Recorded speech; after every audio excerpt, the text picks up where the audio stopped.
नई क्लास में आ चुके हैं हम लोग, राइट। क्लास नंबर कितनी, शायद फोर्थ क्लास में, फोर्थ वेब सीरीज। तो जो बच्चे रजिस्टर्ड हैं और सॉफ्टवेयर के थ्रू देख रहे हैं उन्हें तो अपना देखना है जैसे देखना है, और जो बच्चे यूट्यूब पे हैं वो वेब सीरीज के मजे लीजिए, डेली एक क्लास। और रजिस्टर्ड बच्चों को मैंने यही कहा है कि आप डेली एक क्लास देखो। हाँ, एग्जाम ज्यादा ही नजदीक है, आप मान लो क्लास इस तरीके से देख रहे हो कि एग्जाम 1 महीने के बाद ही है, तो आप एक दिन में 3 लेक्चर देख के इस कोर्स को कंप्लीट करो। मान लो सर आप उस समय इस क्लास को देख रहे हो जहां पर आपको लगता है कि एग्जाम 1 महीने के बाद है, तो आप फिर एक दिन में 3 लेक्चर देख के कोशिश करो कि 2 दिन में इस चैप्टर को कंप्लीट कर लो, ताकि आप क्वेश्चन बैंक जो वॉल्यूम 2 के अंदर है उसको कॉन्फिडेंस के साथ बना सको। There is no harm.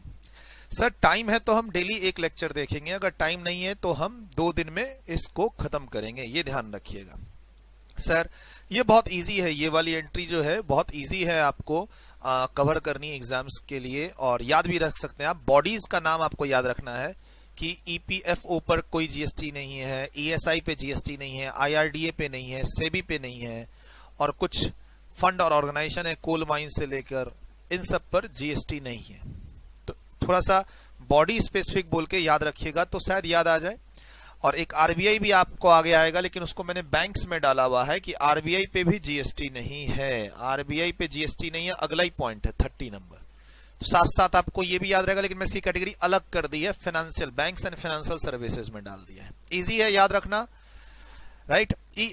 EPFO services provided by employee provident fund organisation, services provided by employee provident fund organization to the persons governed under this act। Employer employee जो भी है सर्विसेज देती हैं ये और उनसे पैसे लेती हैं, वहां पर जीएसटी नहीं लगेगा। Sir to the person governed under this act, तो आपको ध्यान में रखना है, एग्जाम में लिखने के लिए नहीं आएगा, लिखा हुआ आएगा, आपको एग्जम्पशन डिसाइड करना है हाँ या ना। ऐसे ही service by ESI employ state insurance corporation to the person, underline to the person governed by this act, यहां भी है to the person governed by this act. Act का नाम ध्यान रखना, बॉडी का नाम ध्यान रखना। आईआरडीए सर्विस इंश्योरेंस कंपनी को दे रही है, यहां पर to the person governed word नहीं है, यहां पर वर्ड है कि आईआरडीए इंश्योरर यानी इंश्योरेंस कंपनी को सर्विस दे रही है और पैसे चार्ज कर रही है, तो उस पैसे पे जीएसटी नहीं लगेगा। Service provide by insurance regulatory and development authority of India to insurers, underline to insurers, किस एक्ट के अंदर, उनका जो अपना एक्ट है उसके अंदर। Again SEBI, service provide by SEBI by way of a protecting, underline by way of a protecting the interest of investors.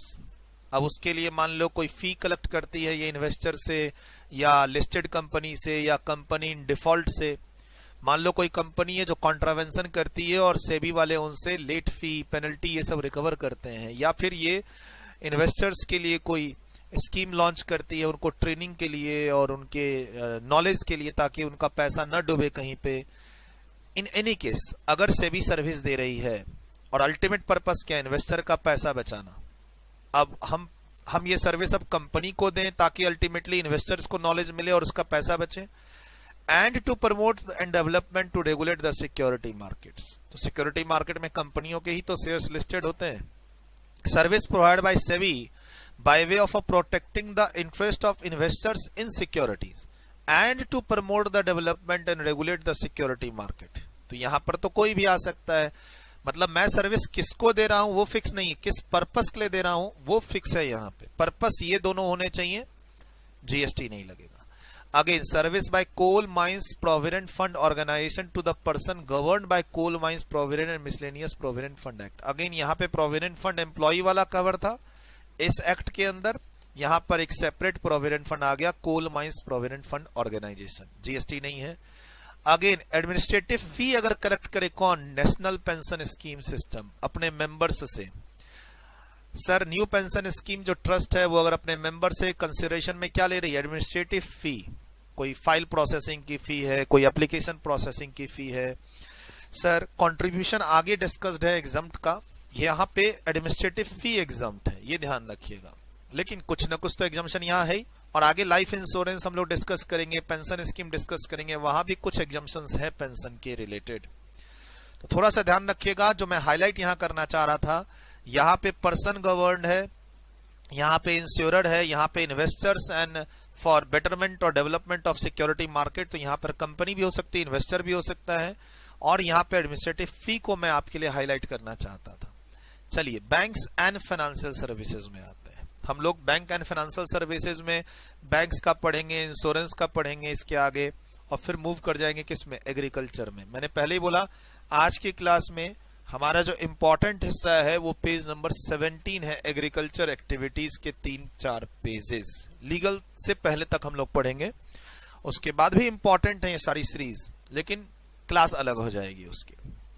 Sir RBI की सर्विस ध्यान रखना, फिर से जैसे चैरिटेबल ट्रस्ट में बताया था, मैं आरबीआई की ऑडिट करके उसको बिल रेज करता हूं, मैं चार्टर्ड अकाउंटेंट, और मैं ऑडिट करता हूं आरबीआई की और मैं बिल रेज करता हूं, जीएसटी लगेगा। Service to RBI is not exempt, service by RBI is exempt. और जनरली आरबीआई सर्विस देता किसको है, गवर्नमेंट्स को और बैंक्स को, इंटरमीडियरीज की तरह काम करता है, सेटलमेंट एजेंसी की तरह काम करता है। सर आरबीआई के कस्टमर्स हैं कौन, बैंक्स और गवर्नमेंट्स। तो आप लास्ट में लिख लीजिए services to RBI is not exempt here, services to RBI is not exempt here.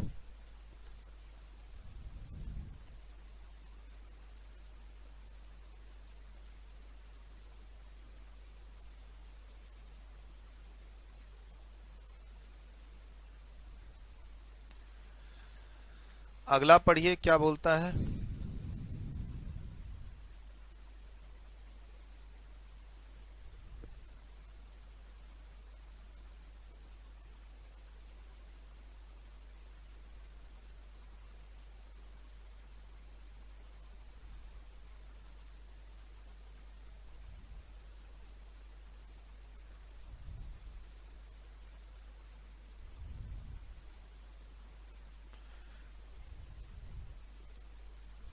Sir बहुत सिंपल पॉइंट है और काफी जगह यूज हुआ है ये पॉइंट, काफी जगह पॉइंट यूज हुआ है। सप्लाई चैप्टर में भी हम लोगों ने डिस्कशन किया है इस पॉइंट का। मैं एक बार आपको सप्लाई चैप्टर में थोड़ा आगे ले जाऊं तो प्रिंसिपल और एजेंट की बिलिंग से रिलेटेड हमारी कुछ बात हुई थी यहां पे,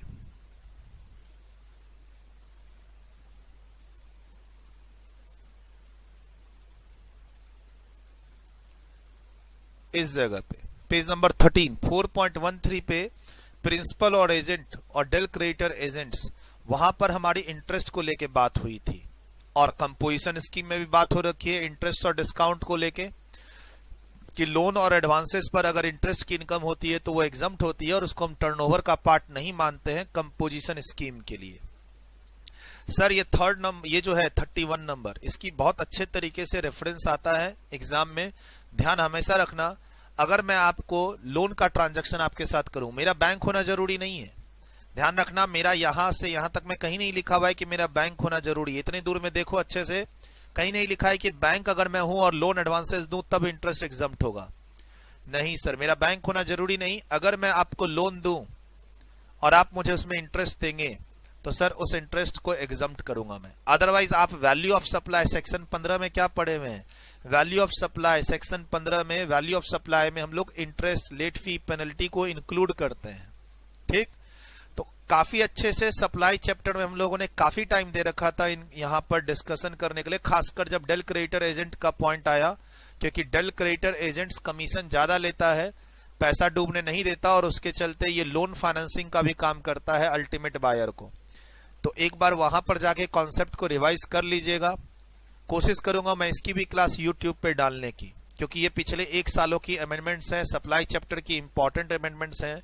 तो ये भी del credere agents supply chapter बोल के यूट्यूब पे क्लास मेरी आ जाएगी 15-20 दिन में।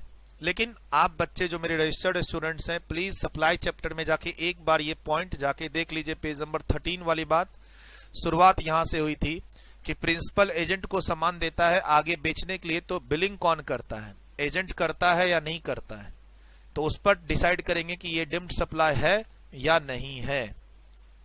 और उसी में फिर आया कि अगर एजेंट डेल क्रेडिटर एजेंट हो जो एक और फाइनेंशियल ट्रांजैक्शन करता है बायर के साथ, लोन का, इंटरेस्ट का, तो उसका टैक्स ट्रीटमेंट कैसे करेंगे, वो वैल्यू ऑफ सप्लाई में माना जाएगा या इंडिपेंडेंट कॉन्ट्रैक्ट मान के हम उसे एग्जम्प्ट करेंगे। यहां पर आ रखा है, यहां पर आ रखा है हैज बीन एग्जम्प्टेड, देखिए लिखा हुआ है यहां पे पेज नंबर 14 में इसका रेफरेंस है। कि इंटरेस्ट और डिस्काउंट की इनकम जो मिलती है लोन और एडवांसेस के केस में वो एग्जम्प्ट है। ऐसा ही रेफरेंस हमारा चार्ज ऑफ जीएसटी में कंपोजिशन स्कीम में है, सेक्शन 10(1) पढ़ते समय, सेक्शन 10(2)(a) पढ़ते समय और पुराना वाला नोटिफिकेशन पढ़ते समय। ठीक है,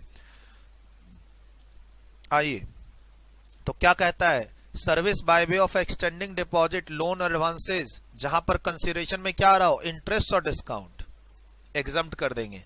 लेकिन सर ये जो क्रेडिट कार्ड कंपनियां आपको क्रेडिट कार्ड यूज करने देती है, ड्यू डेट में तक कोई इंटरेस्ट चार्ज नहीं करती और ड्यू डेट डिफॉल्ट करते ही इंटरेस्ट चार्ज करती है, तो गवर्नमेंट ने बोला है क्रेडिट कार्ड कंपनी को जो आप इंटरेस्ट देते हैं वहां पर एग्जम्पशन नहीं देंगे। राइट, बैंक से लोन लिया, मुझसे लोन ले लो, बैंक से लोन ले लो, बदले में इंटरेस्ट दे रहे हो आप, मुझसे लोन ले लो, मुझसे लोन ले लो, बैंक से लोन ले लो, बदले में इंटरेस्ट दे रहे हो, एग्जम्पशन मिलेगा। बैंक में हम लोग वो जो पढ़ते हैं बिल्स ऑफ एक्सचेंज, बिल्स को डिस्काउंट कराते हैं और बैंक के लिए डिस्काउंट इज एन इनकम और हमारे बिजनेसमैन के लिए डिस्काउंट इज एन एक्सपेंस। तो बैंक जीएसटी नहीं देगी किस पे, इंटरेस्ट और डिस्काउंट पे। बैंक को इनकम हो रही है ना, इंटरेस्ट की इनकम, बैंक ने लोन दिया, आपने बैंक को इंटरेस्ट दिया, आपके लिए तो एक्सपेंस है, उस इंटरेस्ट पर बैंक वाले जीएसटी नहीं लगाएंगे।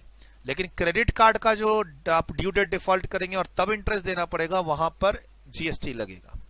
सर कभी कभी ये ना फाइल प्रोसेसिंग चार्ज लेते हैं, जीएसटी लगेगा। जब लोन आप सैंक्शन करवाते हो बैंक वालों से तो ये लोग फाइल प्रोसेसिंग चार्ज लेते हैं। बैंक में ड्राफ्ट बनवाते हैं तो ड्राफ्ट चार्जेस लेते हैं। यहाँ ड्राफ्ट चार्जेस की बात नहीं हो रही, एडमिनिस्ट्रेटिव चार्जेस की बात नहीं हो रही, एरो देके लिख लो, draft charges comma file processing charges are not exempt, यानी आर टैक्सेबल।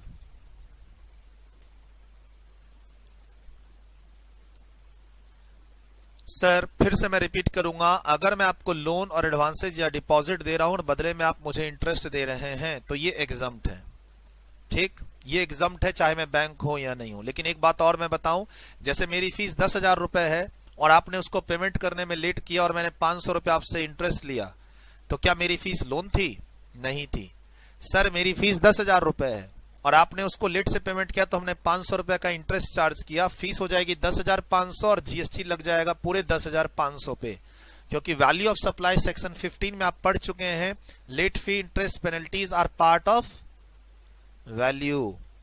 ठीक है, सूरज अग्रवाल टैक्स क्लासेस को फीस लेट से दी, उसमें इंटरेस्ट दिया, टैक्सेबल हो जाएगा, एग्जम्पशन नहीं मिलेगा। लेकिन अगर मैं पैरेलली लोन और एडवांसेस का काम करना शुरू करूं, स्टूडेंट्स को हम लोन देते हैं ताकि वो अपने खर्चे निकाल सकें और वो अपने दूसरे टीचरों की क्लास ले सकें, उसके लिए हम लोन देते हैं, कुछ एग्रीमेंट हो रखा है 6% 8% का 1 साल का, और वहां हमें इंटरेस्ट आ रहा है, तो वो इस एंट्री में क्या हो जाएगा, एग्जम्प्ट। क्रेडिट कार्ड के इंटरेस्ट को एग्जम्प्ट नहीं करना है। ये भी एंट्री बहुत इंपॉर्टेंट है समझने के लिए। बी नंबर पॉइंट, इंटर से, बच्चे कभी कभी पूछते हैं सर इंटर से का मतलब यहाँ पे क्या है, आपस में। सर अगर हम बैंक में जाते हैं डॉलर लेके और बदले में रुपए लेके आते हैं, या रुपए लेके गए और बदले में डॉलर लेके आए, कस्टमर डीलिंग। हम मनी चेंजर के पास जाते हैं, डॉलर लेके रुपए मिलते हैं, रुपए लेके डॉलर में। जैसे मान लो आपको कनाडा जाना है, अब कनाडा जाने के लिए आपके पास कैनेडियन डॉलर होनी चाहिए। आप इंडिया में बैंक्स में जाएंगे, कैनेडियन डॉलर लेंगे, या फिर मनी चेंजर के पास जाएंगे, कैनेडियन डॉलर लेंगे, और वो मार्जिन लेते हैं। ये लोग आरबीआई का जो रेट होता है उससे ज्यादा पे डील करते हैं, अपना एक कमीशन मार्जिन रखते हैं, उस पर जीएसटी है, ध्यान रखिएगा, उस पर जीएसटी है। लेकिन आप जब एक बैंक के पास गए डॉलर लेने, उस बैंक के पास डॉलर नहीं था, उसने दूसरे बैंक से लिया या आरबीआई से लिया, या मनी चेंजर ने एक दूसरे से लिया, या मनी चेंजर ने बैंक वालों से लिया, वहां पर जो मार्जिन होता है, जैसे मनी चेंजर ने 70 रुपए में लिया बैंक से और आपको चिपका दिया 70 रुपए 20 पैसे में, तो 20 पैसे का जो मार्जिन है जो कस्टमर से उसने लिया उस पर जीएसटी है। जो उन्होंने पीछे बैंक के साथ किया, इंटर से का मतलब है फॉरेन करेंसी की सेल परचेज अगर बैंक वाले आपस में करें, ऑथराइज डीलर मनी चेंजर आपस में करें, पब्लिक इन्वॉल्व ना हो, से आरबीआई से डॉलर गया एक बैंक के पास, एक बैंक से डॉलर गया दूसरे बैंक के पास, दूसरे बैंक से गया डॉलर मनी चेंजर के पास, इस फ्लो में कहीं भी जीएसटी नहीं लगेगा। मार्जिन सब जगह है, जीएसटी नहीं लगेगा। लास्ट जो वो कस्टमर को सेल ऑफ करेगा डॉलर और बदले में रुपए लेगा, वहां पर जीएसटी है। इंटर से आपस में सेल और purchase of foreign currency amongst the bank और authorised dealer of the foreign exchange और amongst the bank and such dealer. Bank वाले आपस में करें इंक्लूडिंग आरबीआई, डीलर आपस में करे या बैंक डीलर करे, जीएसटी नहीं है sir. Taxable if it is a dealing with general public, लिख लीजिए ब्रैकेट में, taxable if it deals with general public in relation to foreign currency, taxable if they deals with general public in relation to a foreign currency transaction। Margin लेते हैं ये, RBI 70 रुपए में बेच रही है लेकिन ये आपको 70 रुपए 30 पैसे में बेचेंगे। क्यों? ये आरबीआई से 70 में ले लेते हैं और आपको 70 रुपए 30 पैसे में देंगे, तो मार्जिन है। अगर ये कस्टमर डीलिंग करेंगे तो एग्जम्पशन नहीं मिलेगा। आपस में ये लोग सेल परचेज करते रहे, एक बैंक दूसरे बैंक से, एक मनी चेंजर दूसरे मनी चेंजर से, हम छोड़ देंगे। सर ये डेबिट कार्ड, क्रेडिट कार्ड और रुपे कार्ड सब आप लोग लेके घूमते हैं और जगह जगह एस्टेब्लिशमेंट में जाके पेमेंट करते हैं। आप किसी दुकान पे गए, 1600 रुपए की शॉपिंग की और आपने वहां डेबिट कार्ड स्वैप कर दिया, तो वो जो मशीन होती है या जो कार्ड इशू करते हैं, ये वीजा कार्ड हो गया, रुपे कार्ड, ये थर्ड पार्टी होती है, ये थर्ड पार्टी होती है। आप जब मान लीजिए एक वीजा कार्ड स्वैप करते हैं किसी दुकान पे, तो दुकान वाले को वो वीजा कंपनी रुपए देती है और वीजा कंपनी आपके बैंक से पैसे लेती है।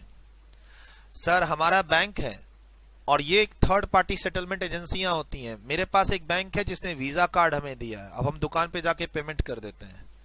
जब हम दुकान पे पेमेंट करते हैं तो दुकानदार को पैसा वो वीजा वाली कंपनी देती है जिसका क्रेडिट कार्ड, डेबिट कार्ड हम यूज कर रहे हैं, और वो कंपनी इंटर्न बैंक से लेती है। तो इसका ना वो जो कार्ड बनाने वाली कंपनियां होती हैं, इसका प्रोसेसिंग चार्ज लेती हैं, से समझिए 1-2%। कोई दुकान वाले से आप डिस्कस कीजिएगा तो दुकान वाला बोलेगा कि भाई आप जो हमें डेबिट कार्ड, क्रेडिट कार्ड के थ्रू पेमेंट करते हैं तो हमें 2-3% का कलेक्शन चार्ज लग जाता है। जैसे कस्टमर देता मान लो 1800 रुपए है, मिलेगा 1780 रुपए, 1770 रुपए। मतलब दुकान वाले को अगर आप कैश पेमेंट करेंगे तो उसको पूरा रुपया मिलेगा, और दुकान वाले में क्रेडिट कार्ड स्वैप कर दिए तो उसको तो आपकी डील में 2-3% का नुकसान ऐसे ही हो गया। तो वो जो मार्जिन मनी यहाँ पे कमा रही है वो सेटलमेंट बैंक, बीच में जो एक्वायरिंग बैंक जिसको यहाँ पर बोला गया, उस पर जीएसटी नहीं लगेगा अगर अमाउंट 2000 और उससे कम का है।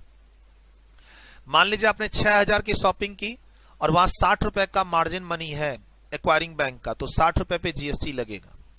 और अगर आपने 1800 की शॉपिंग की और मान लो वहां पर 25 रुपए का मार्जिन मनी है, चार्जेस है, तो उस पर जीएसटी नहीं लगेगा। Service by acquiring bank to any person in relation to the settlement of an amount up to ₹2,000 in a single transaction transacted through credit card, debit card, charge card और other payment card services। अब acquiring bank कौन है? Means any banking company, financial institutions including NBFC or any other person who makes the payment to any person who accepts such card। समझिए आप। Sir हमने दुकान वाले को पेमेंट की, दुकान वाले ने कार्ड एक्सेप्ट किया, अब दुकान वाले को पेमेंट कौन करेगी? वही एजेंसी एक्वायरिंग बैंक, और एक्वायरिंग बैंक को मेरा बैंक पे करेगा। मैंने अपने बैंक का कार्ड स्वैप किया, तो बैंक और उस दुकानदार के बीच में एक एजेंसी है, बीच में एक्वायरिंग बैंक, जो चार्जेस लेती है इसको सेटल करने का। 2000 रुपए तक का सेटलमेंट हो तो कोई जीएसटी नहीं है। अक्सर यहां पर आप देखेंगे किसी दुकान पे गए और आपने 3800 की शॉपिंग की, आपने किसी दुकान पे गए और 3800 की शॉपिंग की और आप कार्ड को स्वैप करने की कोशिश कर रहे हैं, वो पेमेंट नहीं ले रहा है, पासवर्ड भी सही है, तो दुकान वाला आपको बोलता है सुनो भैया ऐसा करो, एक बार पेमेंट कर दो 2000 की, दूसरी बार कर दो 1800 की, देखो पेमेंट प्रोसेस हो जाएगी। और आप वही करते हैं। मेरे साथ तो हो रखा है, मेरे सामने कस्टमर के साथ भी हो रखा है। कस्टमर का बिल आया 2500 रुपया, वो क्रेडिट कार्ड से पेमेंट नहीं कर पा रहा है, तो दुकानदार ने बोला 2 बार करके कर दीजिए, एक बार 1800 और दूसरी बार 700। उसने जैसे ही 2000 और उससे कम का अमाउंट डाला, वो प्रोसेस हो गया। तो कहीं ना इनका सॉफ्टवेयर भी क्या चाहता है ना कि आप पेमेंट छोटी छोटी करो ताकि इनको जीएसटी का चक्कर ही ना पड़े। कभी कभी ये लोग ऐसा करते हैं, सॉफ्टवेयर ही बदमाशी कर देती है।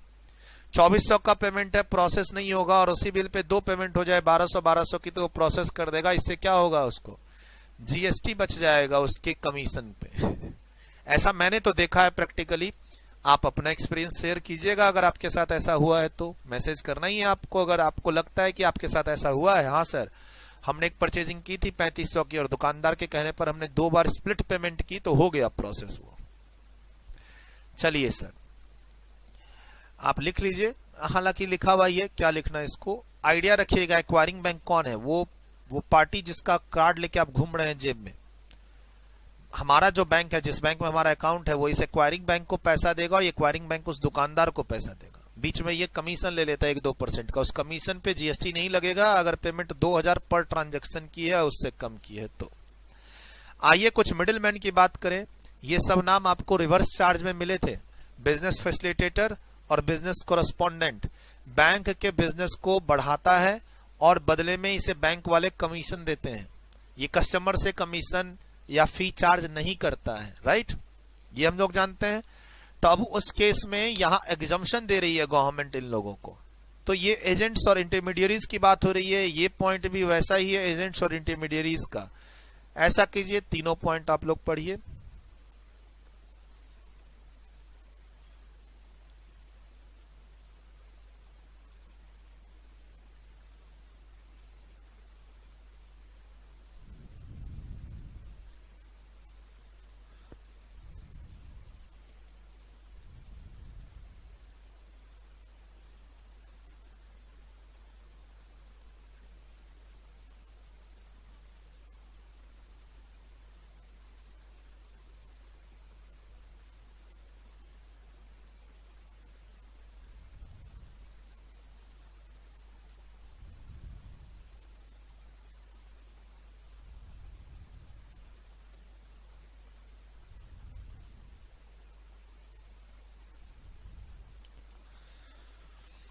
देखिए क्या कहता है, पढ़िए।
कहता है services by following person in respective capacities: business facilitator or a business correspondent. They are like a agent जो बैंक के बिजनेस को बढ़ाते हैं। मेनली रूरल एरियाज में काम करते हैं जहां पर पब्लिक बैंक नहीं आना चाहती है, हिचकिचाती है, और या फिर कहिए कि बैंक दूर है 50 किलोमीटर 100 किलोमीटर, और उनके पास साधन नहीं है। They are happy with their village facilities और लाइफ, ऐसा कह सकते हैं। साल में एक बार गांव से बाहर निकले तो बैंक इनको दिखेगा कहीं रास्ते में, ऐसा समझिए माहौल है उस गांव में। सर तो जनरली ये लोग ना बैंक के बिहाफ में बैंक के बिजनेस को एक्सपेंड करते हैं, गांव में लोगों से मिलते हैं, उनका अकाउंट खुलवाते हैं, और बदले में इनको बैंक से कमाई होती है। ये लोगों का पासबुक बैंक में पहुंचाएंगे, अकाउंट खुलवाएंगे, अपडेट करवाएंगे, बैंक की कोई स्कीम होगी तो जाके वहां अपडेट करेंगे, पैसा लेके आएंगे। अच्छा, गांव वालों को पैसा विड्रॉल करना है तो यही बैंक से पैसा विड्रॉ करके उनको जाके देंगे। इतने अच्छे होते हैं ये, बीच बीच में भाग जाते हैं पैसा लेके, लेकिन अच्छे तो होते हैं। तो सर इनको जो सर्विसेज के पैसे मिलेंगे उस पर जीएसटी नहीं है। Service by following person in respective capacities, ध्यान रखना रूरल ब्रांच को आप सर्विसेज दे रहे हैं, अर्बन में रहेंगे तो जीएसटी भी लगेगा और फिर रिवर्स चार्ज भी लगेगा। सर अगर कोई सर्विस एग्जम्प्ट है तो रिवर्स चार्ज दिमाग से निकाल देना। With respect to the accounts in its rural branch, any person who works as an intermediary to the business facilitator or a business correspondent with respect to the services mentioned in above, ये एक और नया agent है इनके under में। मतलब bank वालों ने अपने रूरल ब्रांच के एक्सपेंशन के लिए काम दिया इनको, और इन्होंने काम दिया फर्दर अपने चेले चपाटी को। तो ये चेले चपाटी हैं, चेले चपाटी को भी जो कमीशन मिलेगा, देख रहे हो सर, ये चेले चपाटी हैं जो बिजनेस फैसिलिटेटर को सर्विस दे रहे हैं, और बिजनेस फैसिलिटेटर का भी ये खुद का काम नहीं है, वो आगे बैंक्स के लिए काम कर रहे हैं। और कौन से ब्रांच के लिए? रूरल। तो ultimately mention in the entry, A का मतलब है ये हो या ये रूरल ब्रांच की बात हो रही है। और अब बैंक नहीं, इंश्योरेंस की बात हो रही है। सर जैसे अपना बैंक एक्सपेंशन कर रही है इनके थ्रू, कुछ बंधु, बैंक बंधु भी बोला जाता है, आप गूगल कीजिएगा इंटरनेट पे, इनको बैंक बंधु भी कहा जाता है। बैंक वाले प्रॉपर इनको पेमेंट करते हैं, हायर करते हैं, जैसे LIC के एजेंट घूमते हैं ना, वैसे ये लोग होते हैं। सर इंश्योरेंस कंपनी भी रूरल एरिया में एक्सपेंशन करने के लिए बिजनेस फैसिलिटेटर कॉरेस्पॉन्डेंट की मदद लेती है। इनफैक्ट आप थोड़ा सा कागजी काम कर लें तो इन सब का लाइसेंस आप भी ले सकते हैं। मान लीजिए पढ़े लिखे हैं, शहर में शिफ्ट नहीं करना चाहते हैं आप, गांव में ही यानी विलेज में ही या स्मॉल टाउन में ही अपने बिजनेस को बढ़ाना चाहते हैं आप।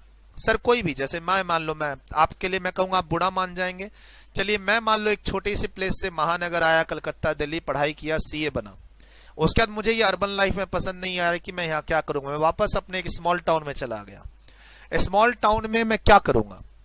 मैं स्मॉल टाउन में एक टीचिंग का काम कर लूंगा, मैं दूसरा प्रैक्टिस खोल लूंगा, तीसरा मैं पैन और 10 का सेंटर, हमारे यहाँ आप इनकम टैक्स का पैन नंबर अलॉट करवा सकते हैं, TDS और 10 नंबर अलॉट करवा सकते हैं, हमारे फैसिलिटेशन सेंटर बोला जाता है इन्हें, इनकम टैक्स के ऑथराइज सेंटर्स जहां पर इनकम टैक्स के काम करवा सकते हैं। तो अपने छोटे विलेज में हम पढ़े लिखे जल्दी कागजी काम करके और ऑथराइजेशन ले लिए, किसी लोगों को पता ही नहीं था कि ऐसा कोई बिजनेस होता है, और हमने अपने पूरे टाउन में ऐड कर दिया, पुराने हो गए, हम फेमस हो गए। ऐसे ही हमने GST के कंप्लायंस का सेंटर ले लिया, ऐसे ही हमने थोड़े से बैंक POA का, मान लो कोई भी एक एग्जाम क्लियर करना होगा इन सबको बनने के लिए, हमने वो भी लाइसेंस ले लिया। हमने म्यूचुअल फंड की एजेंसी भी ले ली। अरे अपने नाम पे नहीं ले सकता हूं सर, प्रैक्टिसिंग चार्टर्ड अकाउंटेंट हूं, वाइफ के नाम पे, मदर के नाम पे, फैमिली मेंबर में दूसरे के नाम पर ले लूंगा, चलाना मुझे ही है, मैं दूसरे के नाम पे ले लूंगा। सर ऐसे ना प्रोफेशनली, मान लो मैं छोटे टाउन से आके शहर में, या अब तो शहर में आने की जरूरत ही नहीं है, छोटे टाउन में रह के ही शहर के टीचरों की क्लासेस से हम बन गए CA में, और अब हम छोटे टाउन पे ही रह के अपने लाइफ स्टाइल को चेंज करना चाहते हैं। तो फाइनेंशियल सर्विसेज, म्यूचुअल फंड की एजेंसियां, कुछ इंश्योरेंस पॉलिसी बेचने की एजेंसियां, और कुछ इस तरीके के काम कि हम बैंक के ऑथराइज सेंटर बन जाएं, इंश्योरेंस कंपनी के ऑथराइज सेंटर बन जाएं। ऐसी चीज जो आपके टाउन में अभी तक नहीं आई है और जो एक यूनिक है। और सर फाइनेंशियल एडवाइजर बनने की जरूर कोशिश कीजिएगा। लोगों के पास आज के दिन पैसा है, उन्हें पता नहीं है इसको इन्वेस्ट कहाँ करें, गोल्ड में करें या गोल्ड बॉन्ड में, म्यूचुअल फंड में करें या शेयर्स में, जमीन में करें या घर में।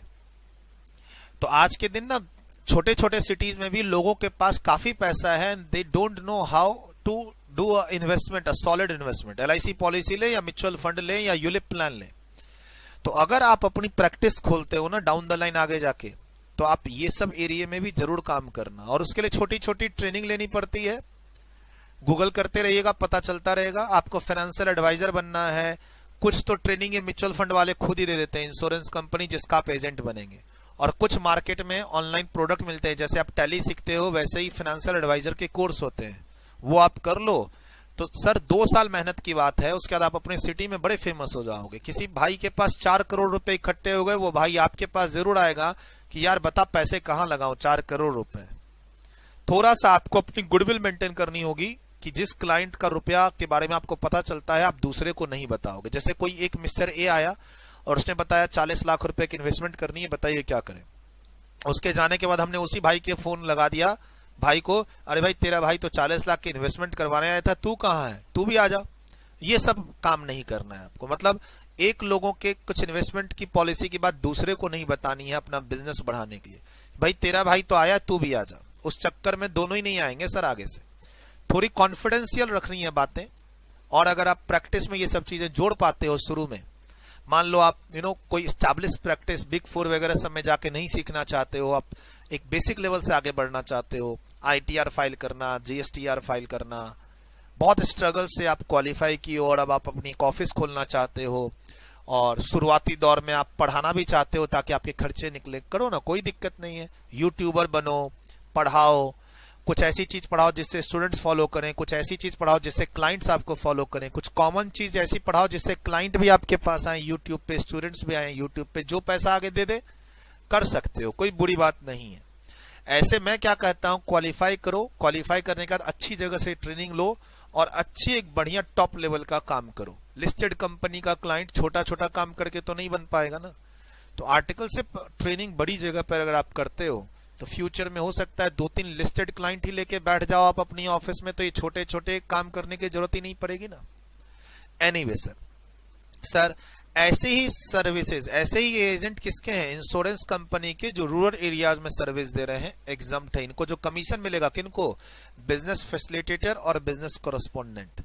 सर रिवर्स चार्ज में हम लोगों ने पढ़ा है, बजाबते क्लास में डेफिनेशन लिखाया है मैंने कि लिखो बिजनेस कॉरेस्पोंडेंट कौन होते हैं, बिजनेस फैसिलिटेटर कौन होते हैं और बिजनेस कॉरेस्पोंडेंट कौन होते हैं। रिवर्स चार्ज पेज नंबर 10, याद ना हो तो जाके नोट्स देखो, वहां पढ़ाया इन सब के बारे में। सर जो एग्जम्प्ट है, जो एग्जम्प्ट है और एग्जम्प्ट नहीं लगा तो देख लेंगे रिवर्स चार्ज लगता है या नहीं लगता है, वहां एक्सप्लेनेशन दे रखी है। एक के पास ज्यादा राइट है इस दोनों में से और एक के पास कम है, ये भी बता रखा है। ये एंट्री आईएफएससी से रिलेटेड है। फाइनेंशियल इंटरमीडियरीज का आप काम करते हो, ये service by intermediaries of financial service, financial intermediaries बोला जाता है इन्हें। ये बैंक हो सकते हैं, म्यूचुअल फंड वाले हो सकते हैं, फाइनेंशियल एडवाइजर हो सकते हैं। लिख लीजिए example, banks, mutual funds, financial adviser.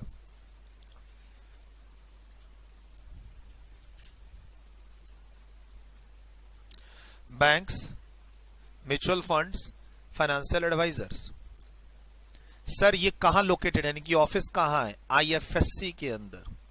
IFSC is like a SEZ, special economic zone के अंदर ये होते हैं इंडिया में। अच्छा आईएफएससी जो है international financial service centre, a kind of shopping mall.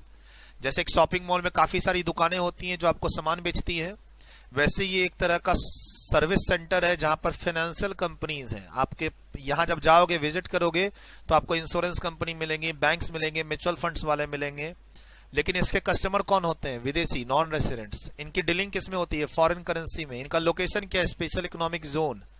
Generally ये लोग एक्सपोर्टर्स, एक्सपोर्ट वाली सर्विसेज, यानी इनके क्लाइंट्स कौन है, फॉरेनर्स, नॉन रेसिडेंट्स हैं, जो नॉन रेसिडेंट्स को सर्विसेज दे रहे हैं कि आप किस तरीके से अपने इन्वेस्टमेंट कर सकते हो इंडियन मार्केट में या बाहर की मार्केट में।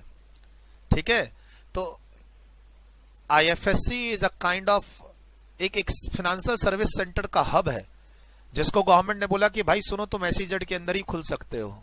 और यहां पर जो भी आएंगे कौन, banks, insurance company, mutual funds, उनके जो क्लाइंट होंगे वो नॉन रेसिडेंट्स होंगे, ट्रांजैक्शंस फॉरेन करेंसी में होगा।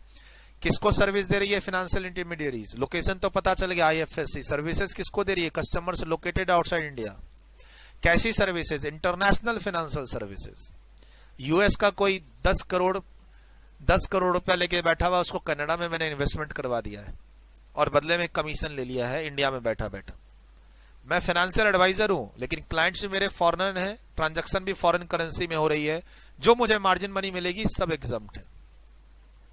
सर चूंकि आपका लोकेशन, इंटरमीडियरीज का लोकेशन कहां है, इंडिया, तो ये सर्विस इंडिया में टैक्सेबल हो जाएगी और टैक्स ना देना पड़े इनको, इसलिए गवर्नमेंट बोलती है जीएसटी में exempt. Service provide by banking company to basic saving bank deposit account holder under Pradhan Mantri Jan Dhan योजना। प्रधानमंत्री जनधन योजना में जिन लोगों ने अपना सेविंग अकाउंट खुलवाया है, उससे रिलेटेड बैंक वाले आपको कोई भी सर्विस दें, चेकबुक इशू करना, डेबिट कार्ड इशू करना, पैसा विड्रॉल, पैसा डिपॉजिट, और वहां बैंक वाले आपसे कोई भी बैंक चार्ज कलेक्ट करते हैं तो जीएसटी नहीं लगेगा। सर आपका सेविंग अकाउंट है, बैंक वाले हर 3 महीने पे इंटरेस्ट देंगे, लेकिन आप डेबिट कार्ड इशू कराओगे, एटीएम से ज्यादा पैसा विड्रॉल करोगे, काउंटर पे जाके ज्यादा पैसा जमा करोगे, ज्यादा पैसा विड्रॉल करोगे, तो ये मंथली और एनुअल बेसिस पर आपसे बैंक चार्ज लेते हैं। बैंक चार्ज पर जीएसटी नहीं लगेगा। जीएसटी से एग्जम्पशन दे रहा हूं, बैंक चार्ज तो लगेगा। तो 35 नंबर पॉइंट। और सर ये अगला पॉइंट क्या है, अगला पॉइंट मैंने एक तरह से आपको बता दिया। सूरज अग्रवाल टैक्स क्लासेस में फीस 10,000 और हमने आपसे लेट फी ली है 500 रुपए, इंटरेस्ट के नाम से लिया है 500 रुपए, सब पे जीएसटी देना पड़ेगा। ठीक है, लेकिन अगर एक बैंक का लोन है, आपने टाइम पर इंटरेस्ट नहीं दिया, तो बैंक वाला पीनल इंटरेस्ट चार्ज करता है। ध्यान से सुनिएगा, आपका बैंक से लोन चल रहा है, बदले में इंटरेस्ट देंगे एग्जम्प्ट, और अगर आप लोन डिफॉल्ट कर गए ड्यू डेट को तो आपको पीनल इंटरेस्ट देना पड़ेगा, एक्स्ट्रा इंटरेस्ट, वो भी एग्जम्प्ट हो जाएगा क्योंकि मेन इंटरेस्ट एग्जम्प्ट है। क्रेडिट कार्ड को कोई एग्जम्पशन नहीं मिलेगा, वहां भी लेट फी लेट इंटरेस्ट मिलता है आप ड्यू डेट डिफॉल्ट करते हो तो बेसिकली यहां समझा रखा है clarification regarding applicability of GST on delay payment charges in respect of late payment of equated monthly instalment. Sir ये मंथली इंस्टॉलमेंट किस चीज का है? मेरे लैपटॉप बेचने का।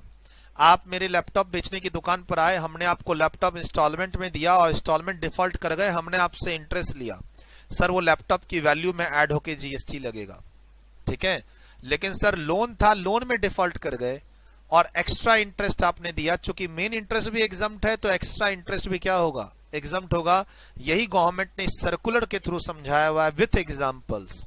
दो इलस्ट्रेशन है, एक लैपटॉप मोबाइल का इलस्ट्रेशन है और एक मोबाइल फोन लैपटॉप का, जो भी आप देखिए मोबाइल फोन का एक है एग्जांपल और एक है बैंक लोन का। क्रेडिट कार्ड पर तो ध्यान रखिएगा, क्रेडिट कार्ड पे हम कोई एग्जम्पशन दे नहीं रहे। एक एग्जांपल है कि मैंने आपको लोन दिया है, लोन पे इंटरेस्ट और पिनल इंटरेस्ट चार्ज किया है, बोथ एग्जम्प्ट। और एक है हमने आपको सामान बेचा है जिसका पेमेंट आपने देने में डिफॉल्ट कर दिया और वहां पिनल इंटरेस्ट लिया है, that is fully taxable as a part of the value of goods. यही सर्कुलर में समझाया हुआ है, आपको सेल्फ रीडिंग करना है इसका, ऊपर में यहां लिख लीजिए रीडिंग पर्पस, और आपको अभी रीडिंग करनी है, रीडिंग करके ही अगले पेज पे चलना है। सर पेज नंबर 14 मैं भी समझाऊंगा, आप यहां पर वीडियो को रोक के एक बार खुद रीडिंग करें इसकी, वीडियो को रोक के इस पूरे पेज की प्यार से रीडिंग करें। पीनल इंटरेस्ट, जो एक्स्ट्रा इंटरेस्ट लिया जा रहा है वो एग्जम्प्ट होगा या नहीं डिपेंड करेगा मेन ट्रांजैक्शन किस चीज का है। सर्विस और गुड्स बेचने का है तो टैक्सेबल होगा, अगर मेन ट्रांजैक्शन लोन और एडवांसेस था तो इंटरेस्ट इंक्लूडिंग पेनल इंटरेस्ट दोनों ही क्या हो जाएंगे? एग्जम्प्ट हो जाएंगे।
क्या कहता है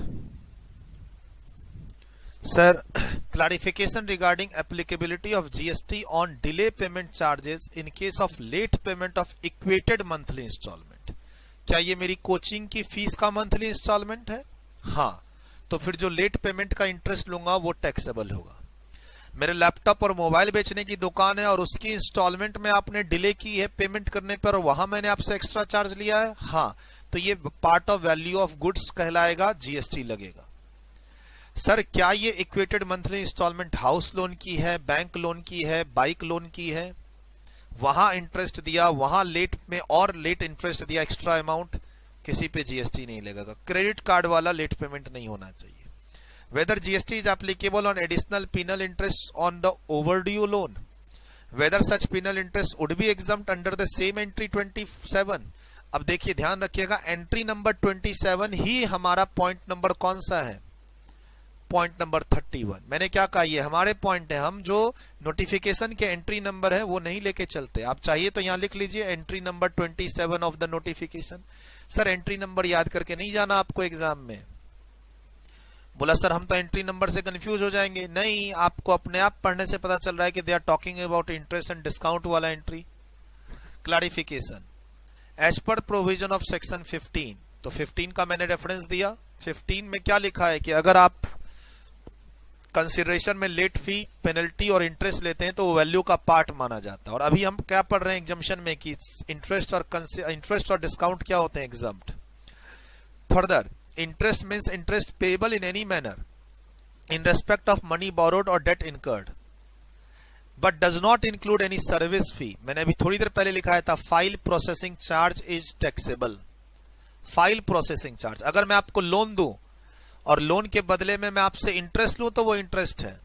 अगर मैं फाइल प्रोसेसिंग चार्ज के नाम पर 5-6 हजार 10 हजार रुपए लेने की कोशिश करूंगा तो that will not take the character of interest. तो ये थोड़ा सा ध्यान रखना। सर जो दो ट्रांजैक्शंस हैं ईएमआई से रिलेटेड जो इंडस्ट्री में चलते हैं, उनको एग्जाम्पल के थ्रू ये सर्कुलर समझाना चाह रहा है। एक मेरी दुकान का एग्जाम्पल है जहां मैं मोबाइल बेचता हूं, और एक एक्चुअली में लोन का एग्जाम्पल है। और मैं फिर से रिपीट कर रहा हूं, एग्जाम्पल का मेन क्रक्स क्या है, मोबाइल बेचने वाली दुकान पर जो मोबाइल का पेमेंट आप इंस्टॉलमेंट में कर रहे थे उसको लेट आपने किया और हमने आपसे इंटरेस्ट लिया, दैट इज टैक्सेबल। और आपने लोन डिफॉल्ट करने में एक्स्ट्रा इंटरेस्ट दिया है तो that is exempt because main interest is exempt. ये ध्यान रखना है, दोनों इलस्ट्रेशन यही कह रहा है। Illustration 1, X sells a mobile phone to Y. Mobile phone 40,000 का है, मैं आपको हर महीने 11,000 रुपए का ऑप्शन दे रहा हूं पेमेंट करने का, यानी अल्टीमेटली मैं आपसे 44,000 रुपए चाहता हूं, यानी एक तरह से 4,000 इसमें इंटरेस्ट है जो कि वैल्यू ऑफ सप्लाई का पार्ट है एज पर सेक्शन 15। और डिले करोगे तो मैं तुमसे 500 रुपए और लूंगा। अच्छा, इंटरेस्ट बोल के लूंगा, लेकिन ये इंटरेस्ट बोल के लूंगा लेकिन एग्जम्प्ट हो जाएगा? नहीं, ये पेनल इंटरेस्ट वैल्यू में इंक्लूड होगा और आपको जीएसटी देना पड़ेगा, क्योंकि सर ये मोबाइल फोन से रिलेटेड इंटरेस्ट है, सर्विस और गुड्स के वैल्यू का पार्ट बनेगा सेक्शन 15 के अकॉर्डिंग। बट यहां पर मैंने आपको मोबाइल अलग बेचा है 40,000 रुपए में, और अलग से हमने आपको एक लोन देने की कोशिश की है। वो भी आपने लोन लिया कहां से है, एक्स से थोड़ी ना लिया है। इसमें तो आपने एक्स से ही फाइनेंसिंग करवाई थी, इसमें तो आपने लोन एबीसी लिमिटेड से लिया है। तो अब एबीसी लिमिटेड तो एक्स मोबाइल बेच रहा है 40,000 का, तो एक्स 40,000 पे जीएसटी देगा। लोन कौन दे रहा है? Messrs ABC limited. आपने डिफॉल्ट कर दिया और पेनल इंटरेस्ट कौन चार्ज कर रहा है? ABC limited. सर यहां पे interest as well as penal interest दोनों ही एग्जम्प्ट हो जाएगा एंट्री नंबर 27 में, ये ध्यान रखिएगा।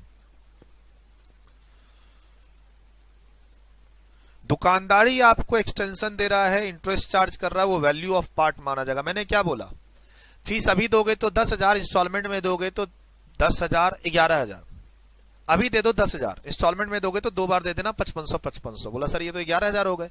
हाँ, इंटरेस्ट है 1,000 रुपए का, क्योंकि आप पेमेंट लेट से कर रहे हो, और उसमें भी डिफॉल्ट करोगे तो 100 रुपए पर डे और लूंगा।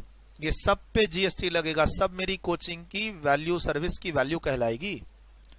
लेकिन अगर आप किसी थर्ड पार्टी से 10,000 का लोन लेके मुझे फीस देते हो और वो थर्ड पार्टी तुमसे इंटरेस्ट लेती है, तुमसे लेट पेमेंट का इंटरेस्ट लेती है, वो सब एग्जम्प्ट हो जाएगा। सूरज अग्रवाल को दोगे तो टैक्सेबल हो जाएगा। ऐसे ध्यान रखना है।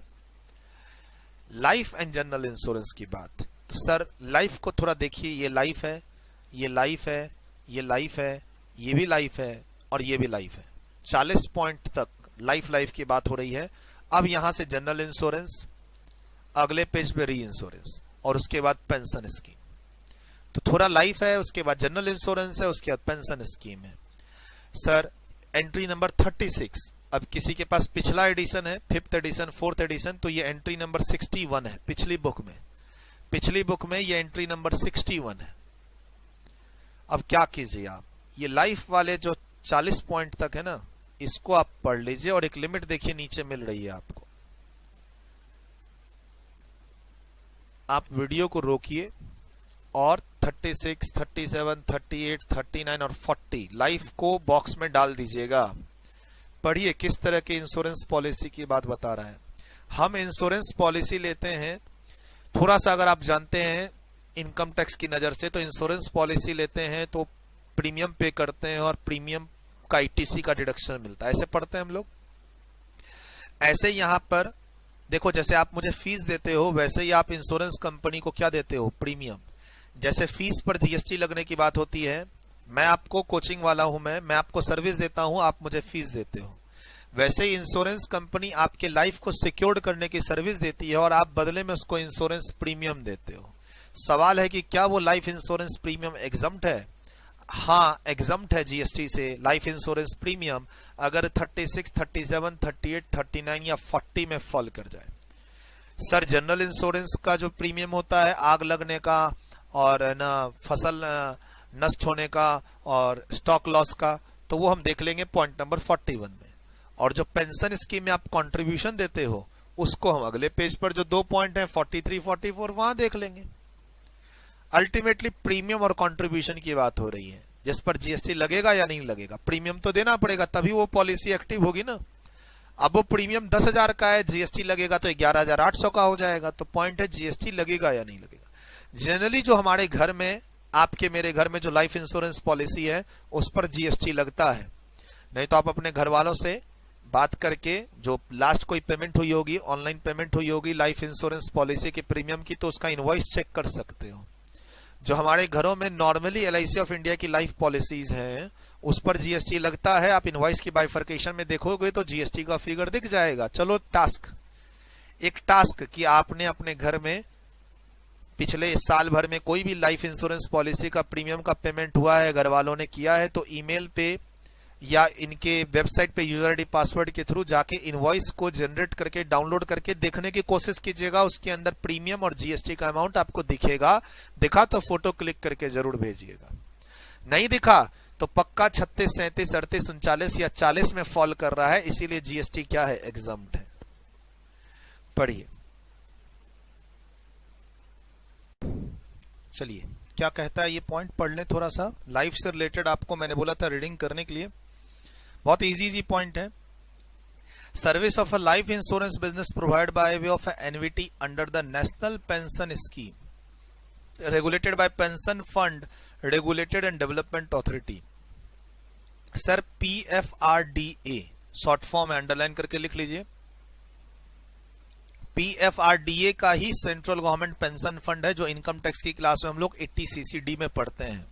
Central government pension fund scheme, उसको रेगुलेट जो करती है वो यही बॉडी है, ये एक्ट है उसका PFRDA एक्ट। PFRDA एक्ट के अंदर एक बॉडी बनी हुई है जो स्कीम को रेगुलेट करती है, न्यू पेंशन स्कीम को, और वहां पर आप एनुअली लाइफ इंश्योरेंस प्रीमियम पे करते हैं एक तरह से अपना पेंशन प्लान को कंटिन्यू करने के लिए। एग्जम्प्ट है, GST नहीं लगेगा। अभी पिछले पेज पर आप मिलता जुलता चीज पढ़े हैं, एडमिनिस्ट्रेटिव फी पर GST नहीं है। यहाँ एडमिनिस्ट्रेटिव फी पर GST नहीं, और यहां पर आप इंश्योरेंस प्रीमियम जो पे कर रहे हैं उस पर GST नहीं है। तो कुल मिला के पूरा ही GST से बाहर कर दिया। लाइफ इंश्योरेंस बिजनेस प्रोवाइडेड और agreed to be provided by army naval and air force group insurance fund, ये फंड का नाम है। प्रीमियम लेता है, सर्विस देता है इंश्योरेंस की किसको, मेंबर ऑफ आर्मी, नेवी और एयर फोर्स। किस स्कीम में, group insurance scheme of the central government. Central government की ये इंश्योरेंस स्कीम में फंड बना हुआ है स्पेसिफिक आर्मी पर्सनल्स के लिए, और प्रीमियम कलेक्ट होता है लाइफ इंश्योरेंस से रिलेटेड। एग्जम्पशन है, GST नहीं लगेगा। एक और फंड है ऐसा ही CAPF के लिए, सेंट्रल आर्म्ड पुलिस फोर्स, इसके अंदर सब आ जाते हैं, CRPF, BSF, CISF, 5 यूनिट्स होती हैं। CRPF है, BSF है, CISF है, SSB है, ITBP है। BP जो हम लोग सुनते हैं, आर्मी के जो 5 ब्रांचेज हैं, डिफरेंट फोर्सेज हैं, 4-5 लाख के अकॉर्डिंगली अलग अलग में स्ट्रेंथ है। तो सर CRPF की बात बता रहे हो, सर ये सारे मर्ज होके एक बनता है सेंट्रल आर्म्ड पब्लिक फोर्स के अंदर के वो यूनिट्स हैं, ये सब की बात आ रही है। इसमें CRPF भी है, इसमें BSF भी है, इसमें CISF के जवान भी हैं।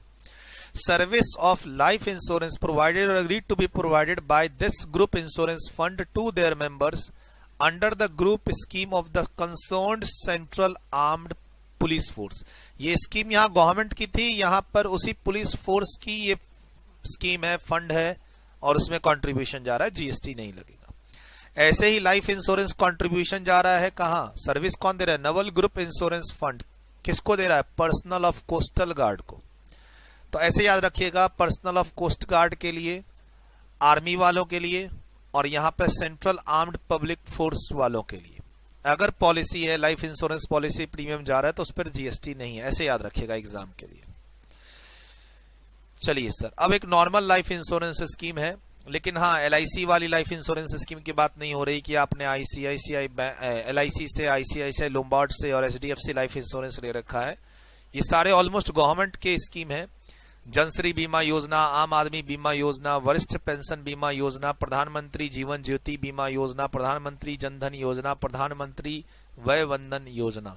सर ये सब तो मोदी जी के सामने आ रखी योजनाएं हैं, ठीक है सर। इस सब के योजनाओं का नाम भी सुने हुए, किसी में 12 रुपए, किसी में 15 रुपए, किसी में 28 रुपए, ऐसे करके प्रीमियम लिया जा रहा है, जीएसटी कहीं नहीं लगेगा। एक और बीच में जहां अमाउंट याद रखना है, life make micro insurance product as approved by IRDA। अब ये जो पॉलिसी है माइक्रो पॉलिसी मतलब छोटी छोटी पॉलिसी, एक खेत में किसान, एक जो खेत में काम करने वाला वर्कर है उसके लिए और उसकी फैमिली के लिए 2 लाख रुपए बहुत हैं।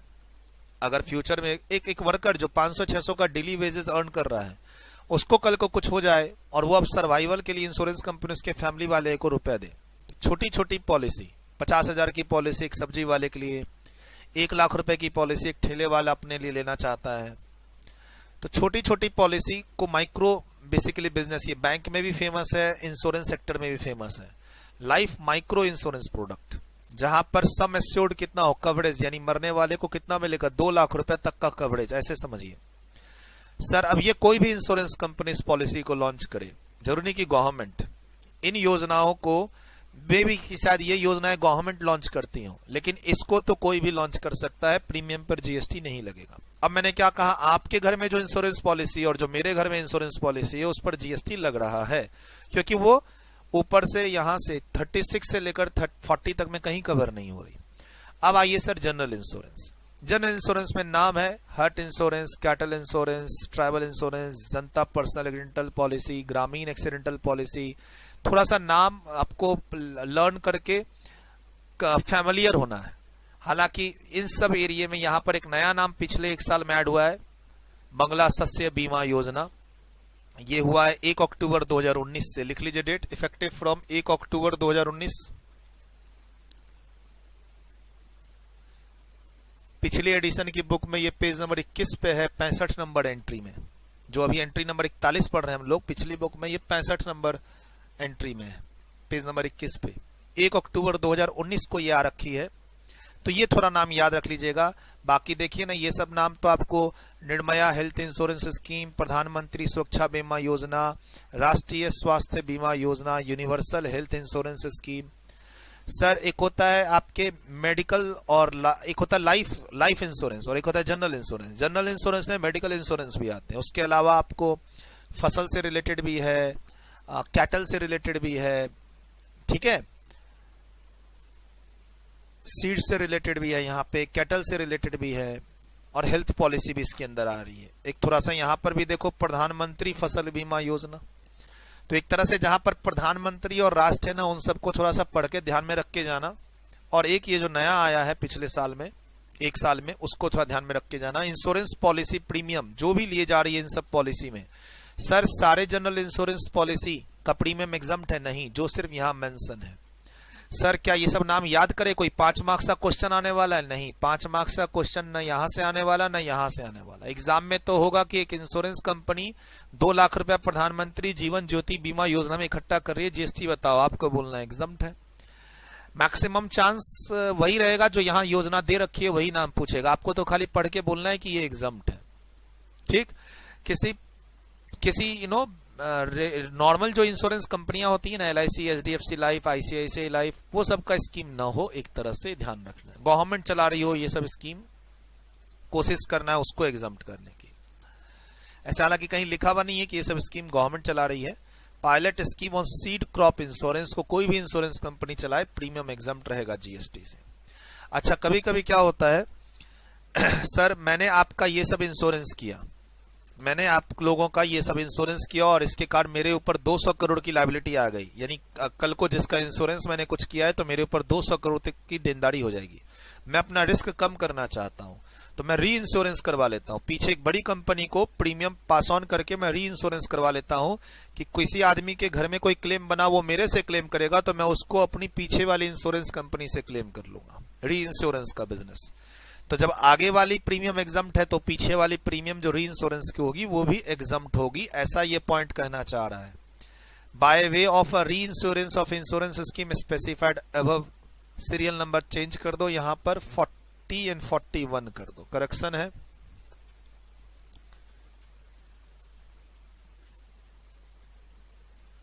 पिछली बुक का ही नंबर यहां पर आ गया गलती से, अभी अभी जो ऊपर आप पढ़ रहे हो 40 एंड 41 सर वहां पर जैसे इंश्योरेंस करवाते तो प्रीमियम एग्जम्प्ट, अब उसी का मैं री इंश्योरेंस करवा रहा हूं किसी दूसरी कंपनी से। यहां कस्टमर से डीलिंग नहीं हो रही है, बिजनेस टू बिजनेस ट्रांजैक्शन हो रहा है। ऊपर वाला जो है एंट्री नंबर 40, यहां हम कस्टमर का इंश्योरेंस करवा रहे हैं और यहां एक इंश्योरेंस कंपनी दूसरे इंश्योरेंस कंपनी को से री इंश्योरेंस करवा रही है। वो मदर इंश्योरेंस कंपनी, वो पब्लिक डीलिंग नहीं करती, वो इंश्योरेंस कंपनी को इंश्योरेंस देती है कि भैया तुमसे आगे कोई क्लेम करने आया तो ये रहा मेरा पैसा, आगे वाले का प्रीमियम तुम मुझे दे दो। सर बहुत सारे बिजनेस, बहुत सारी इंश्योरेंस कंपनियां हैं जो री इंश्योरेंस के बिजनेस में और करोड़ों अरबों रुपए का बिजनेस कर रही हैं। यूएस के तो टॉप 10 कंपनियों में, मतलब टॉप 10 वेल्दिएस्ट में से नाम है। आई थिंक आप वॉरेन बफेट के बारे में थोड़ा सा सर्च कीजिएगा तो यूएस में उनके पास री इंश्योरेंस के बिजनेस की एक इंश्योरेंस कंपनी है जो सिर्फ और सिर्फ किसमें, री इंश्योरेंस के बिजनेस में, रियल एस्टेट री इंश्योरेंस बिजनेस, अरबों खरबों रुपए है उस कंपनी का एसेट्स में। और शायद वॉरेन बफेट की ग्रुप कंपनी है, नाम मुझे याद नहीं आ रहा। और न्यूयॉर्क की 2 बिल्डिंग ऊंची है, उसमें से एक बिल्डिंग उसकी भी है, ठीक है, उस ग्रुप की है, जिस ग्रुप का मैं यहाँ पे नाम लेना चाह रहा हूं, मैं भूल रहा हूं सर, रॉकरफीलर। हाँ, आप ऐसे सर्च कर लीजिएगा एक बार, रॉकरफीलर टावर न्यूयॉर्क में है, ये 2nd हाईएस्ट बिल्डिंग है रॉकरफीलर टावर, रॉकरफीलर ग्रुप है और शायद ये इन्हीं से, वॉरेन बफेट से ही कनेक्टेड है ग्रुप। करोड़ों अरबों रुपए का बिजनेस है, री इंश्योरेंस के बिजनेस में भी है, वो सर्च कर लीजिएगा कभी फ्री टाइम पे। आइए पेंशन स्कीम में चलते हैं। पेंशन स्कीम क्या कहता है? कहता है service by way of a collection of contribution under the Atal pension योजना। इनकम टैक्स की बात करूं तो हम लोग अटल पेंशन योजना को 80cc-D में लेके जाते हैं।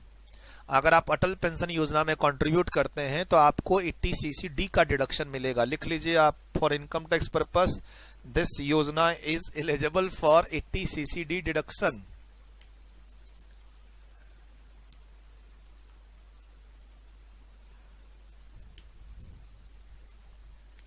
चलिए सर, प्रीमियम एग्जम्प्ट होगा। और अगर कोई स्टेट गवर्नमेंट की पेंशन स्कीम है और वहां कोई कंट्रीब्यूशन जा रहा है तो उसमें भी प्रीमियम एग्जम्प्ट होगा, ठीक है।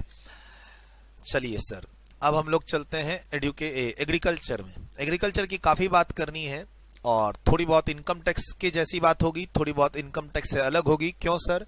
क्योंकि इनकम टैक्स में जानवरों को पालना एग्रीकल्चर नहीं है और यहाँ एग्रीकल्चर एक्टिविटी में जानवरों का पालना भी आता है। बोला सर आप तो हमें पढ़ा चुके हो रजिस्ट्रेशन चैप्टर में, सेक्शन 23 एग्रीकल्चर प्रोडक्ट में आप डीलिंग करते हो तो आपको रजिस्ट्रेशन लेने की जरूरत ही नहीं है, एग्जम्प्टेड प्रोडक्ट है वो तो। सर किसान जब खेती करने के बाद फसल को मार्केट में बेचे, जैसे एक किसान खेती करने के बाद आलू प्याज को बेचे, तो उसके लिए हमने पढ़ा है कि जीएसटी में रजिस्ट्रेशन नहीं लेना क्योंकि वो एग्जम्प्टेड गुड्स है एक तरह से। सर अभी हम क्या पढ़ रहे हैं, किसान जो खेती कर रहा है वो अपनी खेती के लिए काफी सारी सर्विसेज ले रहा है, जैसे किराए पर खेत लेना, किसान को खेती कैसे करने की ट्रेनिंग लेनी है। जैसे आप मेरे से टैक्स की क्लासेस लेने आए हैं डीटी जीएसटी की, वैसे किसान को खेती कैसे करनी है उसकी ट्रेनिंग लेनी है ना। तो सर ऐसे केसेस में यहां पर हम फार्मर की बात कर रहे हैं एक्चुअली में, जो फार्मर खेती कर रहा है या जानवरों को पाल रहा है और उस ड्यूरेशन में उसको काफी सारी सर्विसेज चाहिए, तो वो जो काफी सारी सर्विसेज किसान ले रहा है उस पर जीएसटी नहीं लगेगा। एक तो किसान का खुद जीएसटी नहीं है, आगे खुद उसको जीएसटी नहीं देना, इनपुट में अगर वो सर्विसेज ले रहा है, काफी सारी सर्विसेज हैं इसके पास, ये सारे काम किसान खुद कर ले और या फिर किराए पर ये सब चीजों को अपनी हेल्प के लिए ले। और ये किसान छोटा मोटा किसान नहीं है, 40-50 लाख रुपए महीने का काम कर रहा है, फार्म हाउस है इसके पास, लाखों रुपए की हर 6-6 महीने पे खेतियां होती है, फसल होती है इसकी, 200-300 लेबर काम कर रहे हैं, मशीनें अपनी पास हैं इसके पास, खुद का ट्रैक्टर है, या फिर सर्विसेज ले रहा है। तो हमें एनालाइज करना है कि एक एग्रीकल्चरिस्ट कौन कौन सी सर्विसेज ले रहा है अपने एग्रीकल्चर प्रोड्यूस के लिए जो कि एग्जम्प्ट है। ध्यान रखना, एग्रीकल्चर प्रोड्यूस का फॉर्म चेंज नहीं होना चाहिए सर्विस लेने के चक्कर में, जो कि हम इनकम टैक्स में भी पढ़ते हैं। आप एग्रीकल्चर प्रोड्यूस के रिलेटेड सर्विस लें, लेकिन वो ऐसी सर्विस ना लेके उसका फॉर्म चेंज हो जाए और वो एक कॉमर्शियल प्रोडक्ट हो जाए। शुगर केन की खेती के लिए सर्विस लेते लेते चीनी नहीं बनाने लग जाना है, नहीं तो फिर हम एग्जम्पशन नहीं देंगे। ऐसी एक सर्विस आपने एज अ किसान में ली जिसमें शुगर केन चीनी में कन्वर्ट हो गया, तो हम फिर उसे एग्जम्प्ट नहीं करेंगे। शुगर केन की खेती कर रहे थे, कीटनाशक का छिड़काव करवाना था, सर्विस ली। पानी की क्वालिटी चेक करवानी थी, सर्टिफिकेशन की सर्विस ली। कीड़े लग रहे थे पत्ते में, पत्ते का लैब टेस्टिंग करवाया कि भैया ये कौन सा कीड़ा है जो हमारे पत्तों को खा रहा है। किसान खेती कैसे करें उसके लिए वो पढ़ाई लिखाई से रिलेटेड कुछ साइंटिफिक ट्रेनिंग लेने की कोशिश कर रहा है, तो हम इन सब को एग्जम्प्ट करेंगे। साफ सफाई, क्लीनिंग, कटिंग, इन सब को हम एग्जम्प्ट करेंगे आप सर्विस अगर ले रहे हैं तो। इस लिस्ट में है दी हुई। तो चलिए, मैं तो यहां रिक्वेस्ट करूंगा कि 10 मिनट का ब्रेक लीजिए आप लोग, और क्लास ब्रेक के बाद स्टार्ट करने से पहले ये सारा पॉइंट जो है एक बार रीड कर लीजिए, नोट तक अगले पेज तक एक बार रीड कर लीजिए, बहुत अच्छा रहेगा सर। एक बार सिंपल रीडिंग अगले पेज तक दे दीजिए, 3 पेज की तो बात है, बहुत जल्दी खत्म हो जाएगा सर, आधे घंटे में खत्म हो जाएगा। 10 मिनट की एक प्लेन रीडिंग, जैसे न्यूज़पेपर रीड करते हो, नॉवल की रीडिंग करते हो, एक प्लेन रीडिंग दे दो अगले पेज तक। उसके बाद आधा घंटा लगेगा, ये टॉपिक और ये क्लास दोनों खत्म हो जाएगी। फिर हम लोग अगली क्लास अगली वेब सीरीज में मिलेंगे। ब्रेक ले लो और 2 पेज की रीडिंग कंप्लीट करने के बाद ज्वाइन कर लेना, यानी क्लास को रोक दो। देखो मेरी क्लास कंटिन्यूटी में चलेगी, अब मैं ब्रेक कैसे दूंगा? ब्रेक तो आपको लेना है ना, तो वीडियो को रोक के आपको ब्रेक लेना है, आपको 2 पेज की रीडिंग करनी है।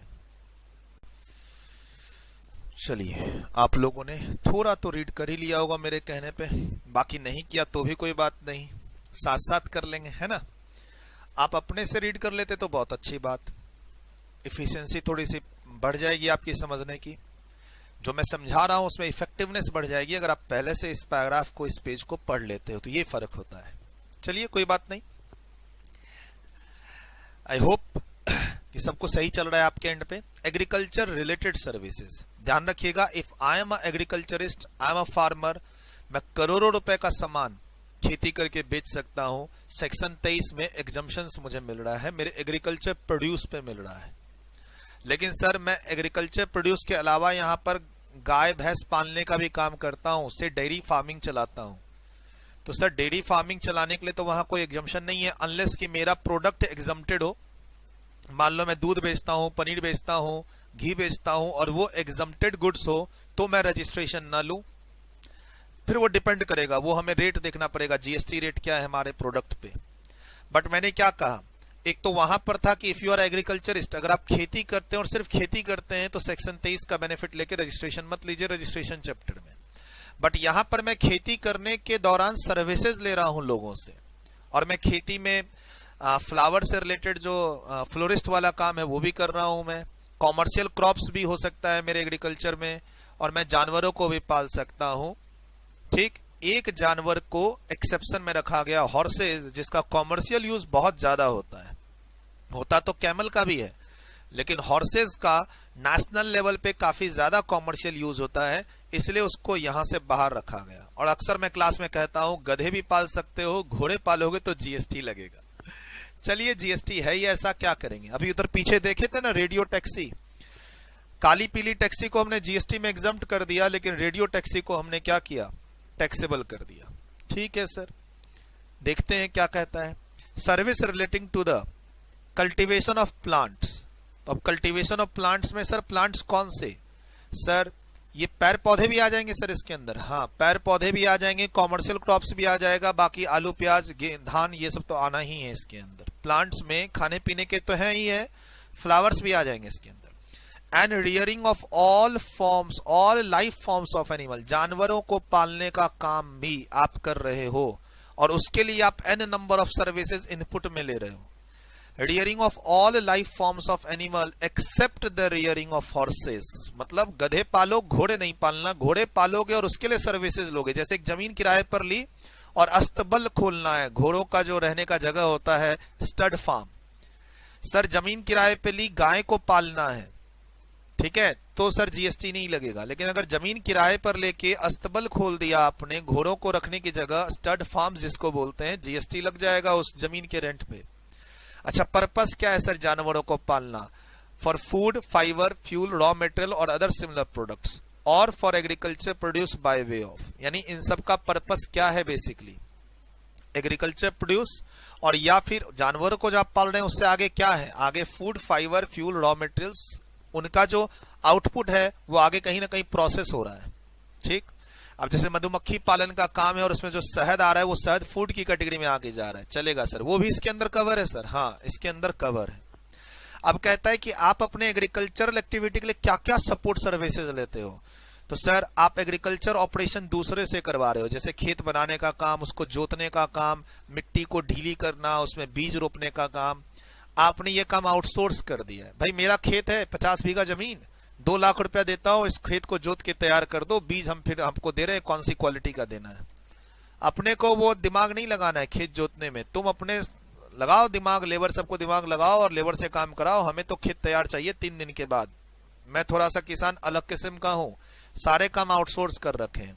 सर जब तक आप अपने काम को आउटसोर्स नहीं करोगे, सर्विस कैसे जनरेट होगी? फिर से मैं कह रहा हूं, अगर बच्चा टैक्स की पढ़ाई आप खुद से कर रहे हो अपने घर पे, तो कैसी सर्विस, कैसा जीएसटी? और पढ़ने के लिए अगर आप मुझे फीस दे रहे हो और तब पढ़ाई कर रहे हो, तब तो ऑफ कोर्स जीएसटी लगेगा, नहीं लगा एनालाइज तो करना पड़ेगा।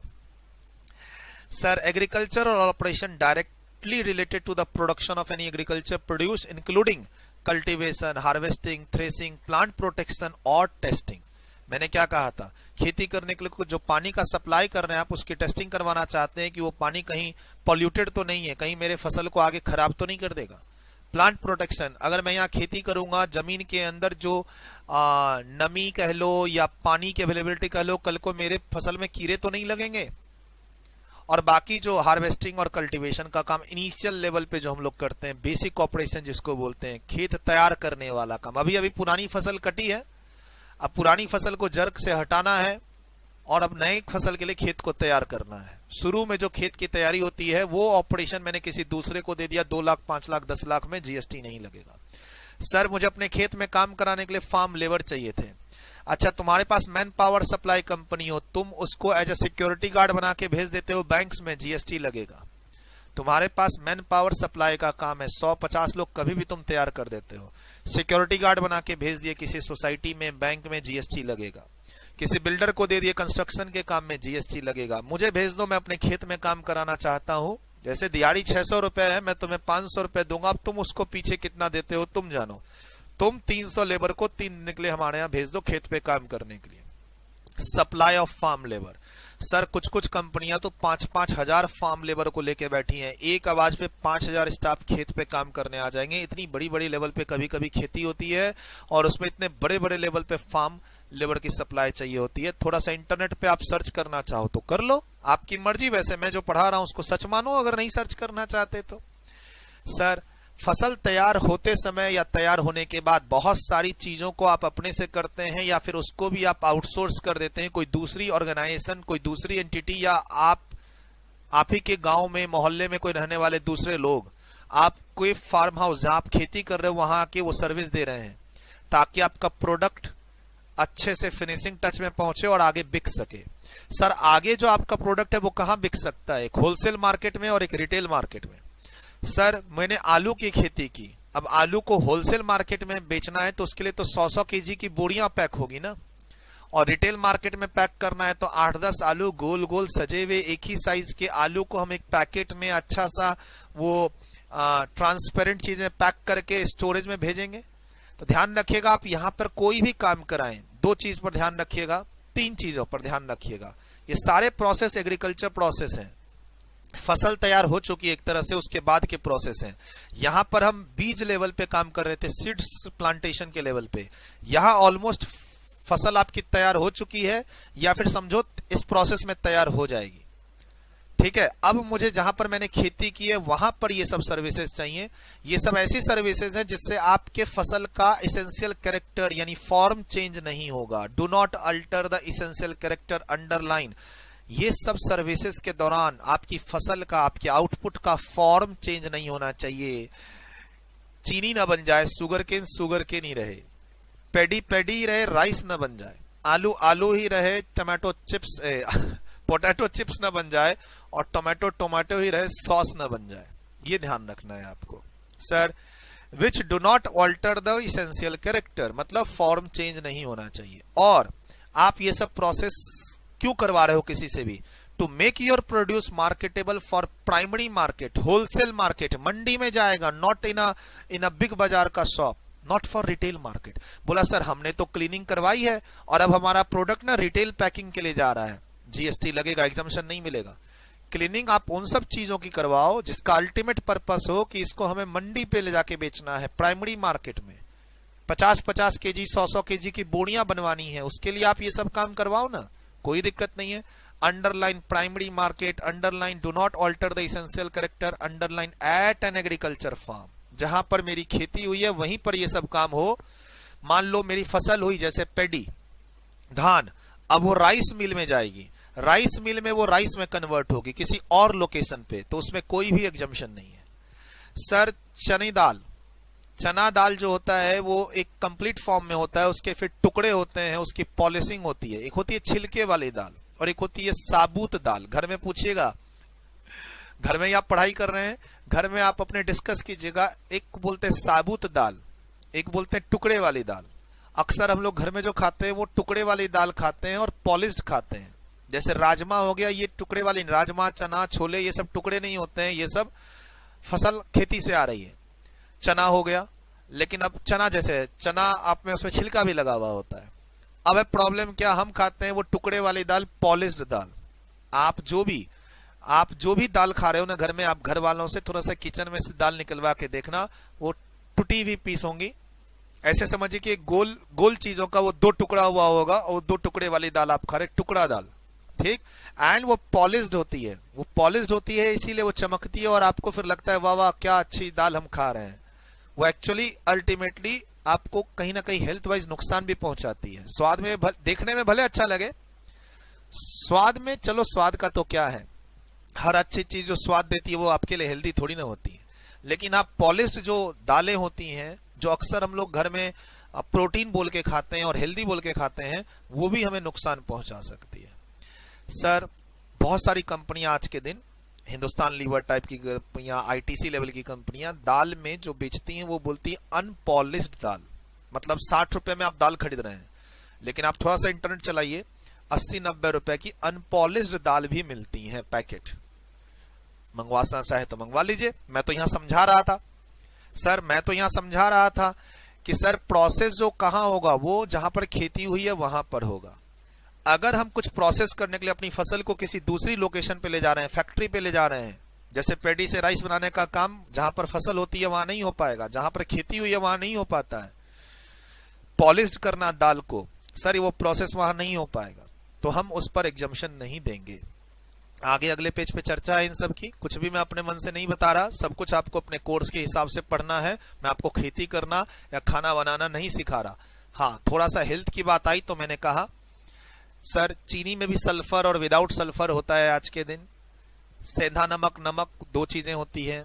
घर में अगर हम बात करें कॉमन, दाल में भी बात आती है, राइस में भी बात आती है, इन सब चीजों की। आटे में भी बात आती है, मैदा मिक्स वाला आटा जो स्वाद में आपको अच्छा लगे, और एक होता है चक्की वाला आटा। तो सर उसको थोड़ा सा तो समझना पड़ेगा प्रैक्टिकली, तभी आप इन सब बातों को समझ पाओगे, ठीक।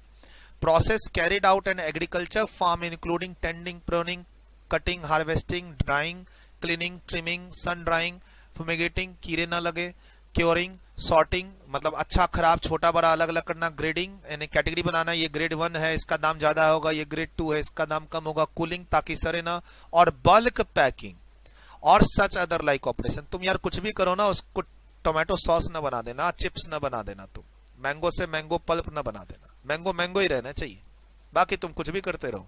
और वहीं करना, ये बहुत इंपॉर्टेंट वर्ड है, वहीं करना जहां पर आपने खेती की है। और अल्टीमेट पर्पस क्या होना चाहिए? Primary market. 3 बातों का यहां ध्यान रखना।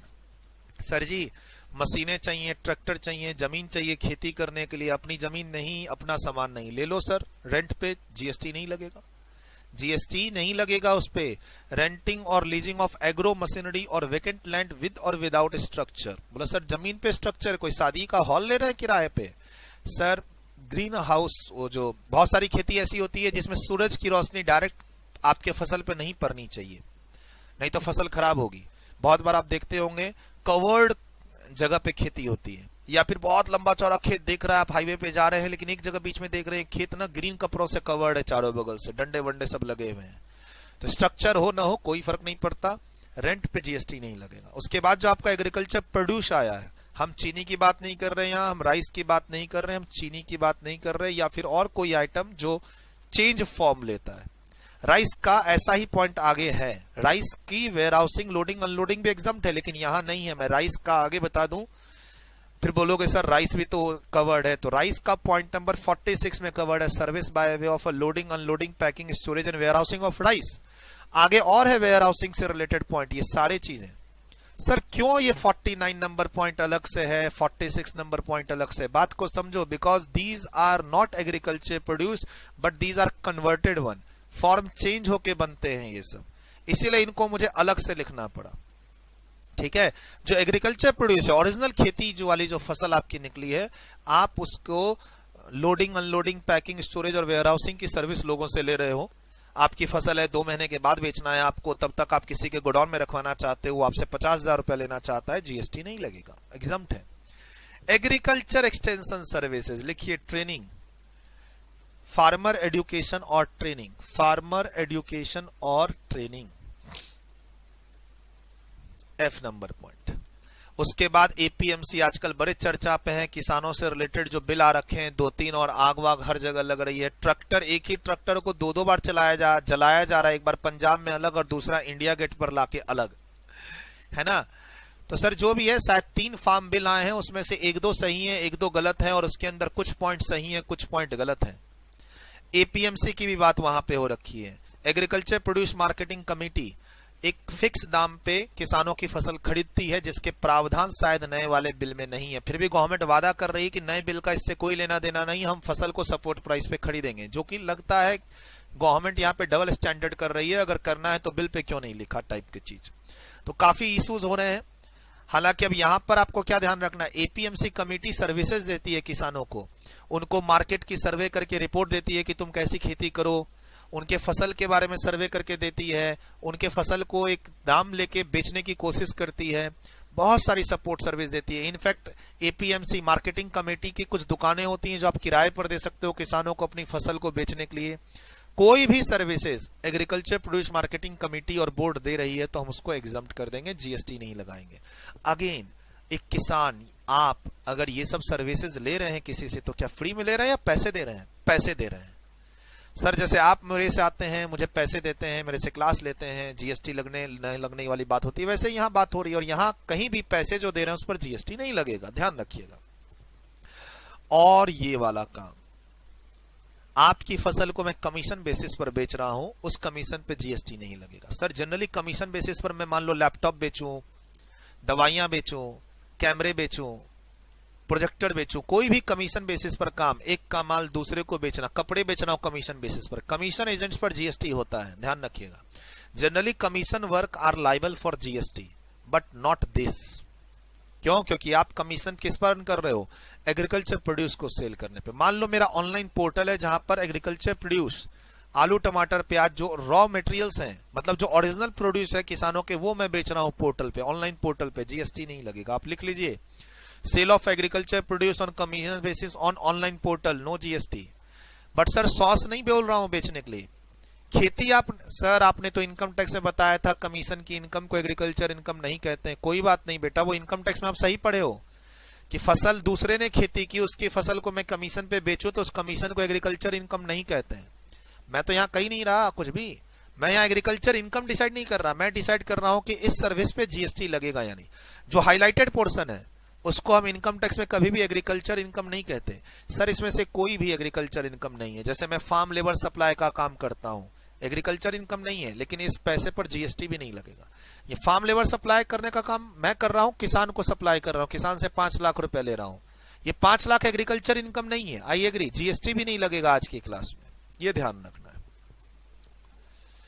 Service provided by way of a commission agent for sale और परचेज ऑफ एग्रीकल्चर प्रोड्यूस। फिर से वर्ड ध्यान रखिएगा, agriculture produce. Sir agriculture produce को आप ही के वेयर हाउस में रखना है, लेकिन वेयर हाउस का फ्यूमिगेशन करवाना चाहते हैं ताकि उसके अंदर सड़े ना, गले ना, कीड़े ना लगे। फसल को वेयर हाउसिंग करवाने से पहले आप अपने गोडाउन का फ्यूमिगेशन करवाना चाहते हैं, करवाइए ना। 2 लाख, 3 लाख, 20,000, 25,000 दीजिए। जो कंपनी आपके और बाकी सबके गोडाउन का फ्यूमिगेशन सर्विस दे रही है वहां पर जीएसटी नहीं लगेगा। अब एग्रीकल्चर प्रोड्यूस क्या है, और एक और वर्ड मैं लिखाऊंगा एग्रीकल्चर में क्या आता है, उसको आप कहीं पे जगह ऊपर नीचे पिछले पेज पर लिख लीजिएगा। बाकी एग्रीकल्चर प्रोड्यूस जिसकी बात हो रही थी उसमें क्या आता है, means any produce out of cultivation of plant and rearing of all life forms of animal. मतलब मिल्क को भी हम एग्रीकल्चर प्रोड्यूस यहां पे कहेंगे, एक्सेप्ट रियरिंग ऑफ हॉर्स।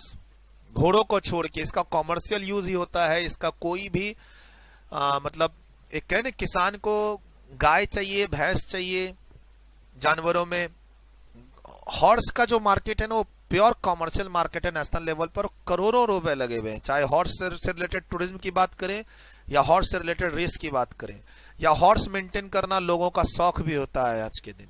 शौक पालोगे तो जीएसटी भी देना पड़ेगा। Fiber, food, fuel, raw material, other similar products on which either no further processing is done or processing is usually done by the cultivator or producer, which does not alter the essential character but makes it marketable for primary market। ठीक है। Agriculture क्या है sir, लिख लीजिए। Agriculture includes, 3 line लिखाऊंगा, ऊपर top में लिख लीजिए।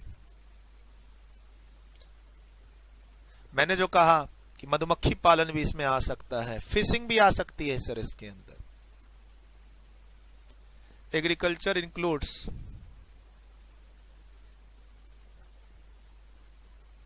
activities like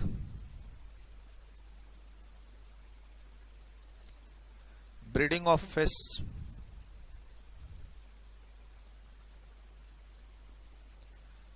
pisciculture,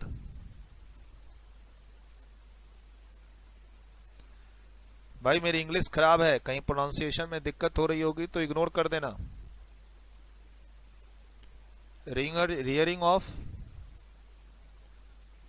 silk worms, पत्ते खिला के जानवरों से सिल्क निकालने का process, sericulture.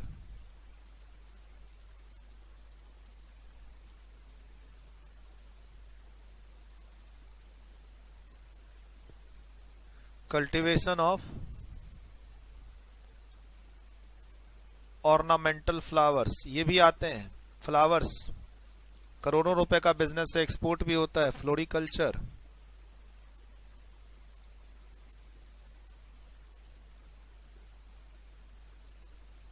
And horticulture, forestry. Sir इन सब में क्या होता है इंटरनेट पे थोड़ा पढ़ लीजिएगा, हम सभी को एग्रीकल्चर कहेंगे, ये ध्यान रखना है। और इन सब पर्पस के लिए अगर आप ऊपर दी हुई लिस्ट की सर्विसेज लेते हैं, ठीक है, ये सब आप काम करना चाहते हैं, फिशिंग जैसे ब्रीडिंग ऑफ फिशिंग, मछली पालन का काम, अब उसके लिए आप ऊपर में ट्रेनिंग लेना चाहते हैं, आप कुछ इक्विपमेंट किराए पर लेना चाहते हैं, या आप सी नंबर पॉइंट में कुछ ऐसा प्रोसेस करवाना चाह रहे हैं, उसके लिए सर्विस लेना चाह रहे हैं सर, तो वो सब जीएसटी से क्या हो जाएगा, एग्जम्प्ट हो जाएगा। ये ध्यान रखना है आपको। और तो आगे रीडिंग करना ही है हमें, ठीक है, लिखिए इसे।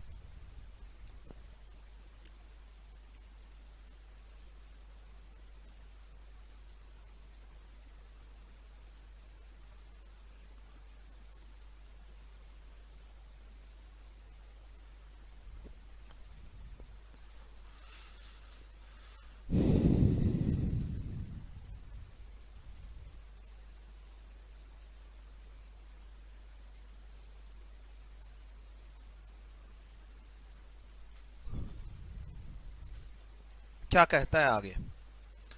सर नोट नंबर 1 वही कह रहा है कि अगर आप ऑल्टर करोगे इसेंशियल कैरेक्टर को, यानी फॉर्म चेंज करोगे, तो हम जीएसटी लगाएंगे। आपने कुछ ऐसे फंक्शन करवाए हैं लोगों को हायर करके, 4 लाख रुपए मैंने किसी कंपनी को हायर किया, उसने मेरे टोमेटो से टोमेटो सॉस बना दिया और बॉटलिंग प्लांट लगा के मैं सॉस बना बना के बेच रहा हूँ, या केचप 1-1, 2-2 रुपया 5-5 रुपए के पैकेट बना बना के बेच रहा हूँ।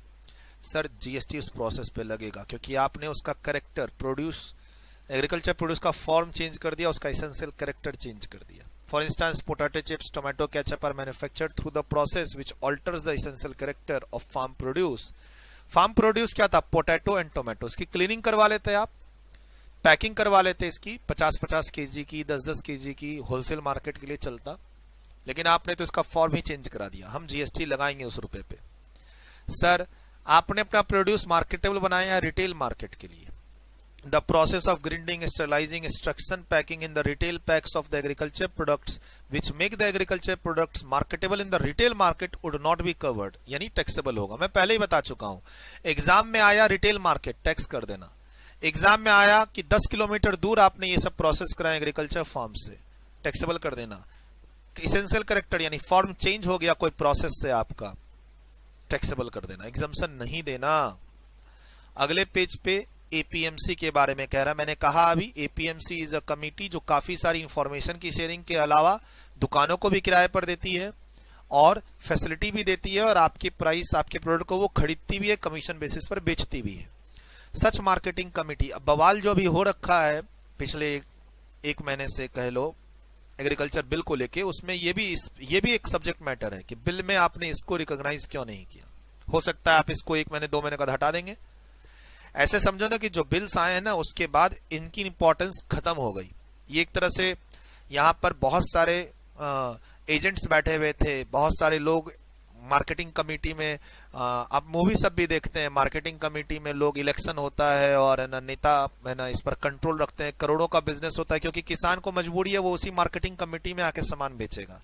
दाम 10 रुपया है, 6 रुपए में ले लिया जाएगा, वजन 50 केजी है, 40 की जो तो तौल दिया जाएगा। बहुत सारी मूवी सब में देखे हो ये सब चीज, खासकर साउथ इंडियन मूवी में ज्यादा, जहां पर फिर हीरो की एंट्री होती है और वो सबको मारता है। Agriculture Produce Marketing Committee. Such marketing committee or boards have been set up in most of the states and provide a variety of support services for facilitating the marketing of agriculture produce by provision of the facilities and amenities like sheds. भाई किसान अपने फसल ला के shades के नीचे रख रहे हैं और वो आगे बिकने की तैयारी, बेचने की तैयारी कर रहे हैं, तब तक नहीं तो स्टोरेज पर रखा है भाई किसान का सामान। Water, light, electricity, grading facility, ये सब सपोर्ट मिलता है। They also take measures for prevention of sale और purchase of agriculture produce below the minimum support price. और उसके लिए फिर ये मार्केटिंग कमेटी मार्केट फी लेते हैं, लाइसेंस फी लेते हैं, चार्जेस लेते हैं, उन सब पे कहीं पे कोई जीएसटी नहीं है। और इसीलिए कहा जा रहा है कि जो एग्रीकल्चर से रिलेटेड बिल आए हैं, वो बिल आने के बाद अब किसान ना कहीं भी माल बेचने के लिए फ्री हो जाएगा, वो एपीएमसी मार्केटिंग कमेटी पे डिपेंडेंट नहीं रहेगा। तो मेन प्रॉब्लम किसानों को नहीं है, किसानों को मेन प्रॉब्लम नहीं है, ट्रैक्टर जलाने वाला किसान थोड़ी ना है, किसानों को मेन प्रॉब्लम नहीं, उस बिचौलियों को प्रॉब्लम है जो एक तरह से एग्रीकल्चर प्रोड्यूस मार्केटिंग कमेटी में ना मतलब एक तरह से करोड़ों रुपए की बैठे बैठाए अर्निंग कर रहे हैं, मार्जिन मनी खा रहे हैं। किसान का फसल 10 रुपए की जगह 8 रुपए में ले लिया, बार्गेनिंग करा लिया, गलत प्राइसिंग कर दी, गलत ग्रेडिंग कर दी, क्वालिटी 1 नंबर से घटा के 3 नंबर कर दी, किसान को पैसे कम मिले, कहीं ना कहीं प्रेशर क्रिएट करना, और वो किसान दूसरी जगह जा भी नहीं सकता है। एक तरह से कमेटी सरकारी है लेकिन इसका एक मोनोपोली की तरह क्रिएट हो रहा था। तो सर वो बिल्स अच्छे भी हैं, खराब भी हैं, अच्छा सुनना चाहो तो अच्छा है, खराब सुनना चाहो तो खराब है, आपके ऊपर है, आप किस तरीके इसके नेचर रख के उसको सुनना चाहते हो। कांग्रेस के फेवर में सुनना चाहते हो या बीजेपी के फेवर में सुनना चाहते हो। However, any services provided by such bodies which are not directly related to the cultivation of plants and rearing of animals, तो हम उसको फिर टैक्सेबल करेंगे, like renting of shops और properties।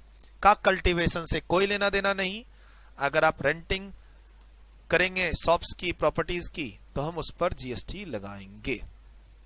ठीक, आइए टी। अब टी के बारे में पूरा यहां से लेकर यहां तक जो बात हुआ है वही बात हुआ है कि जो टी मार्केट में हम लोग खरीदते हैं या घर में जो चाय बनाने के काम में आती है, वो एक प्रोसेस्ड प्रोडक्ट है। चाय के दाने, जो खेती होती है वो चाय की पत्तियों की होती है, कॉफी की प्लांट पत्तियों की होती है। जो हम घर में कॉफी यूज करते हैं और चाय के दाने यूज करते हैं वो तो प्रोसेस्ड है।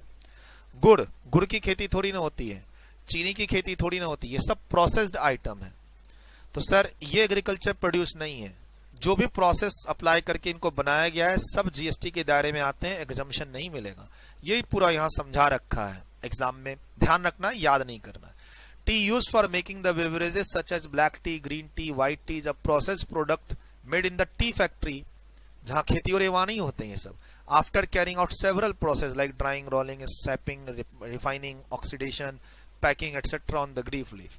अब यहां पर मैं उन बच्चों को कहना चाहूंगा जो कोलकाता साइड में ट्रेनिंग वगैरह सब लेते हैं, मेरे स्टूडेंट जो भी हैं सीए सीएमए के, जो कोलकाता साइड में ट्रेनिंग ले रहे हैं, चाहे सीए की हो या सीएमए की, उनको अपॉर्चुनिटी मिलती है खासकर टी गार्डन के ऑडिट करने की।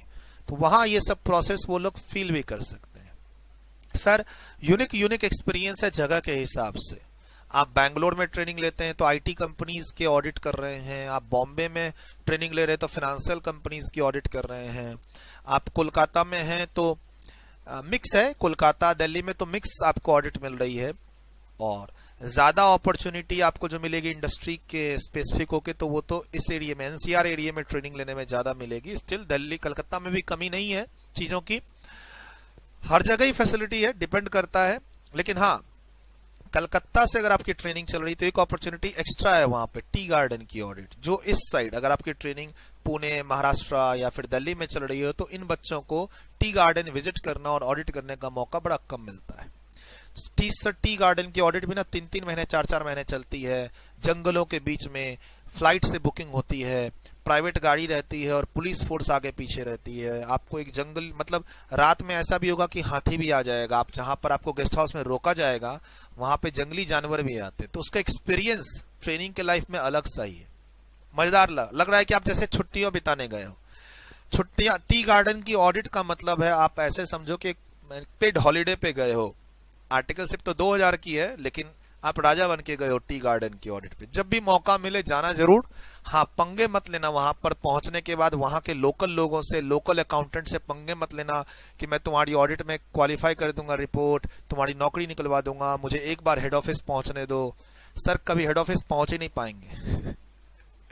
न्यूज आएगी कि एक आर्टिकल आया था कोलकाता से, रात में जंगली जानवर आए और उसे उठा के ले गए, वो बाहर टहल रहा था। ये न्यूज मार्केट में लोकल न्यूज़पेपर में छप जाएगी। तो ऐसी जगह पे कोल इंडिया के ऑडिट पे गए या टी गार्डन के ऑडिट पे गए जहां आप शहर से बहुत दूर हो, ऑडिट में कुछ गलतियां पकड़ी गई, वहां मुंह खोल के ऑडिटर वाला बयान नहीं देना। नहीं तो जो आप बोलोगे ना मैं हेड ऑफिस में रिपोर्ट करूंगा, हेड ऑफिस पहुंच नहीं पाते हैं वहां लोग। बहुत सारे इश्यूज हम लोग सुनते हैं। मैं डरा नहीं रहा, मैं समझा रहा हूं। जगह के हिसाब से आपको बताना है कोई भी गलतियां सामने वाले को। अब सामने वाला कैसे उसको गलत लेगा, हो सकता है तुम 2 करोड़ की गलती पकड़ लो जो अगले 10 साल तक वो ना चुका पाए, तो फिर थोड़ा तो आपको ट्रेनिंग में ये सब चीज देखनी होगी। अगर आप किसी आउटस्कर्ट एरिया में जा रहे हो ऑडिट करने, खासकर कोल इंडिया से रिलेटेड चीजें, माइनिंग की साइट्स और जैसे टी गार्डन की ऑडिट्स, इसमें थोड़ा सा केयर करना पड़ता है आपको। ध्यान रखिएगा, बहुत बार न्यूज फ्लैश होती है ट्रेनिंग के दौरान, घटना हो जाती है बहुत बार। डरा नहीं रहा हूं, बता रहा हूं ऐसा होता है। समझदारों के लिए इशारा ही काफी है। Sir tea use for making the beverages such as black tea, green tea, white tea is processed product made in the tea factory after carrying out several process and on green leaves, जो actual में खेती होती है green leaf की, यहां तक वो agriculture produce है। उसके बाद आपने चाय के दाने बनाए, that is a taxable item. This green leaves and not the tea is the agriculture produce eligible for exemption, available for loading, unloading, packing, storage, warehousing. Same is the case with coffee obtained from processing of the coffee beans. Same is the case of sugar cane से जब गुड़ बनता है, जगड़ी। तो sir वही यहां पर बताना चाह रहा है कि process product is not a agriculture produce. Pulses पे आ गए। अब commonly known as dal are obtained after dehusking और स्प्लिटिंग और both. The process of dehusking or splitting is usually not carried out by the farmer or at farm level, but the pulses millers. Sir वो मील में जाता है जहां पर वो टूटता है, उसका कलर होता है, पॉलिश्ड होता है, छिलके निकलते हैं। तो अक्सर वो चीजें एग्रीकल्चर प्रोड्यूस नहीं कहलाती, प्रोसेस नहीं कहलाती, पल्सेस डीहस्क और स्प्लिट जो मार्केट में खरीदते हैं, that is not a agriculture produce. However whole pulse grains like whole gram, rajma etcetera are covered in the definition of agriculture produce. चना हो गया, राजमा हो गया, छोले हो गए, ये सब आप कह सकते हो कि they are agriculture produce. Form change होके बना है, उस चीज की खेती नहीं होती कभी, तो सर हम उसे एग्रीकल्चर प्रोड्यूस नहीं कहेंगे, ये ध्यान रखना।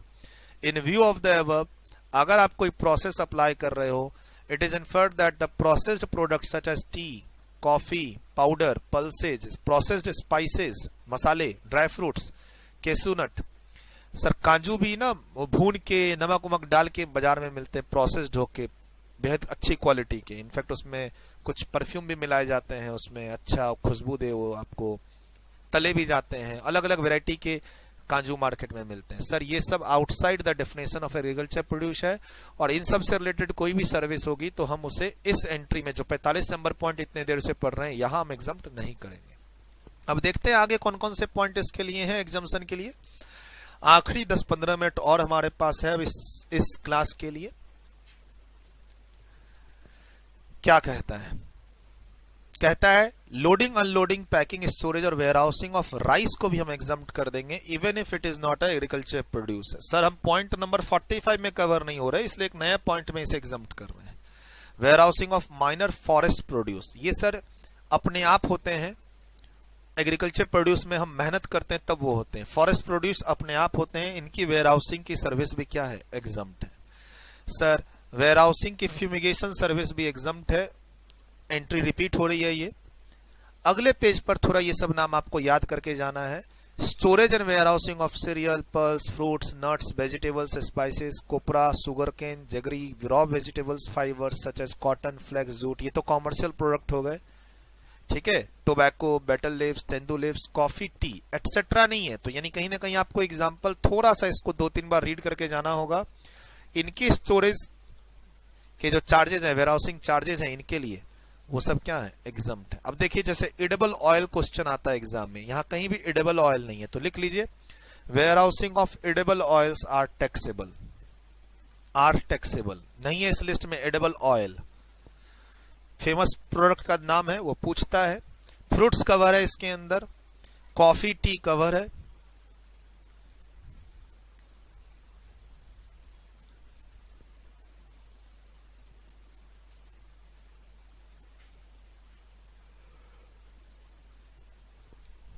सर फ्रूट्स जो खरीदते हैं तो हम लोग सुनते हैं कि फ्रूट्स पे मोम लगा होता है, घर में उसको अच्छे से धो के खाना चाहिए, तो एक्चुअली में वो बात सही है।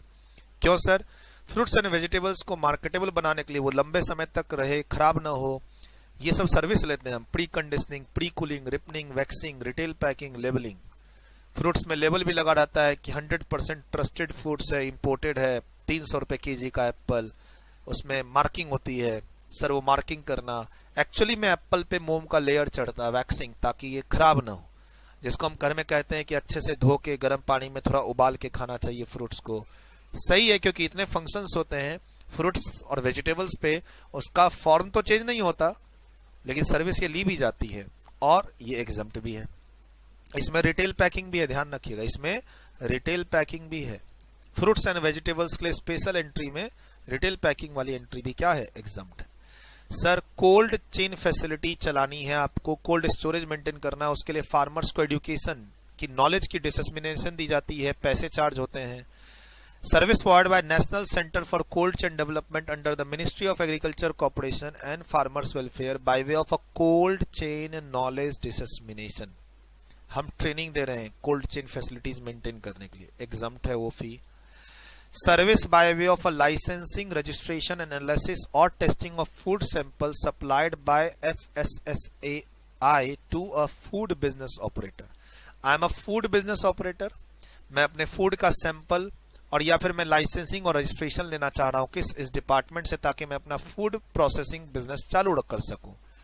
मैं फूड प्रोसेसिंग बिजनेस से रिलेटेड टेस्टिंग करवाता हूं, सर्टिफिकेशन लेता हूं, रजिस्ट्रेशन करवाता हूं, इस बॉडी से जीएसटी नहीं है उस पर। सर जॉब वर्क पे जीएसटी नहीं है, लेकिन ध्यान रखिएगा जॉब वर्क करवाने में आपको फॉर्म चेंज नहीं करना है। जॉब वर्क का मतलब है आपने अपने काम का एक हिस्सा आउटसोर्स कर दिया। जैसे फॉर एग्जांपल पिछले पेज पर आपने क्लीनिंग पढ़ी, एग्रीकल्चर प्रोड्यूस की क्लीनिंग, यहां पर है वर्ड क्लीनिंग। ठीक, एग्रीकल्चर प्रोड्यूस की क्लीनिंग आप खुद से करवा सकते हैं अपने लेबर को रख के, आप किसी से सर्विस ले सकते हैं, और या जॉब वर्क में काम आउटसोर्स कर सकते हैं। सर जॉब वर्क में अगर आप कोई भी काम इसमें से आउटसोर्स कर रहे हैं तो हम उसको एग्जम्प्ट करेंगे, लेकिन वो जॉब वर्क वाला काम वहीं होना चाहिए। अगर ये वाले काम जॉब वर्क में जा रहे हैं तो ये काम वहीं पे होने चाहिए जहां पर एग्रीकल्चर फार्म है, और फॉर्म चेंज नहीं होना चाहिए, ये ध्यान रखना है। फिर से कहूंगा, पैडी टू राइस कन्वर्जन जो होगा जॉब वर्क वाला भी, वो एग्जम्प्ट नहीं होगा, और एग्जाम में पूछता है, इसलिए बार बार ये रिपीट हो रहा है, बार बार ये रिपीट हो रहा है।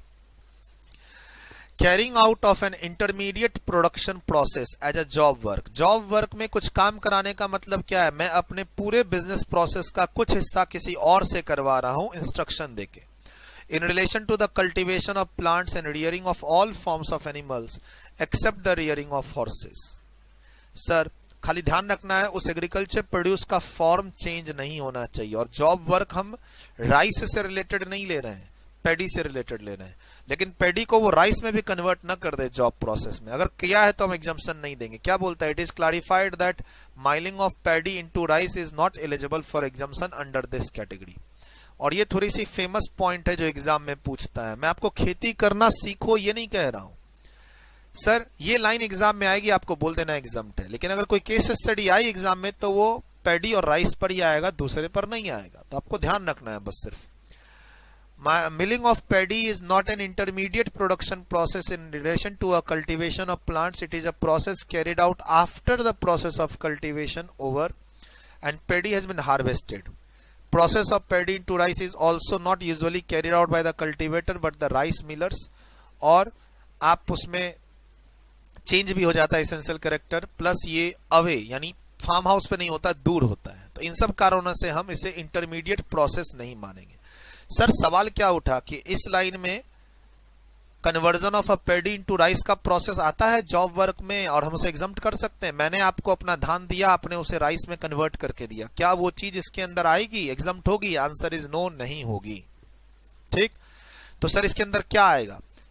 एग्जाम में यही सेंटेंस मिलना है कि आपने जॉब वर्क में एक इंटरमीडिएट प्रोडक्शन प्रोसेस कराया अपने एग्रीकल्चर प्रोड्यूस पे, से पिछले पेज का क्लीनिंग हो गया या ग्रेडिंग हो गया, ठीक है, सॉर्टिंग हो गया, कोई भी काम आपने करवाया हो, सबको हम एग्जम्प्ट कर सकते हैं, जॉब वर्क से रिलेटेड हो। जॉब वर्क का मतलब है आपने ये काम दूसरे को दे दिया, वो अपनी सुविधा के हिसाब से कर रहा है, आपको फाइनल आउटपुट लाके दिखा देगा, कैसे किया वो उसकी हेडेक है। जॉब वर्क में वो कैसे कर रहा है वो उसकी हेडेक है, आपको जो चाहिए वो लाके दे देगा। जॉब वर्क नहीं करवाना तो आप लोगों से अपने फार्म हाउस पे लाके सर्विस करवा लीजिए या फिर खुद एम्प्लॉय रख लीजिए। एम्प्लॉय रखना तो बहुत अच्छी बात, फिर तो जीएसटी लगेगा ही नहीं। आप जो भी काम करवाइए अपने एम्प्लॉय के थ्रू करवाइए, पॉसिबल नहीं है एम्प्लॉय हर जगह रखना।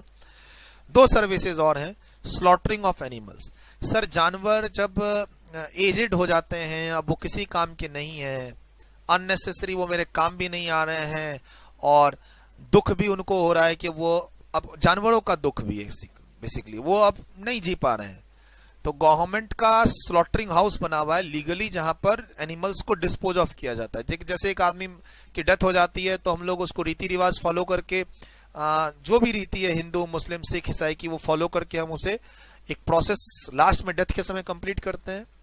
तो एनिमल्स के केस में ना, हालांकि है तो गलत ये चीज, बट ठीक है, हम एनिमल्स जो अब यूजलेस हैं हमारे बिजनेस, देखो एनिमल्स एक दो हमारे आपके घर में हैं, ऑब्वियसली आप और हम स्लॉटरिंग हाउसों से नहीं भेजेंगे, लास्ट में हम उसको अपने घर में रखेंगे। भाई मान लो मैं गाय पालता हूं और आज तक गाय का दूध हम लोग घर में यूज कर रहे थे और वो अब गाय दूध नहीं दे रही है, तो उसको थोड़ी ना मार देंगे, हम अपने पास रखेंगे वो जब तक जी रही है, और उसके बाद हम एक रीति रिवाज फॉलो करके उसको मिट्टी में दफनाएंगे, एक प्रोसेस।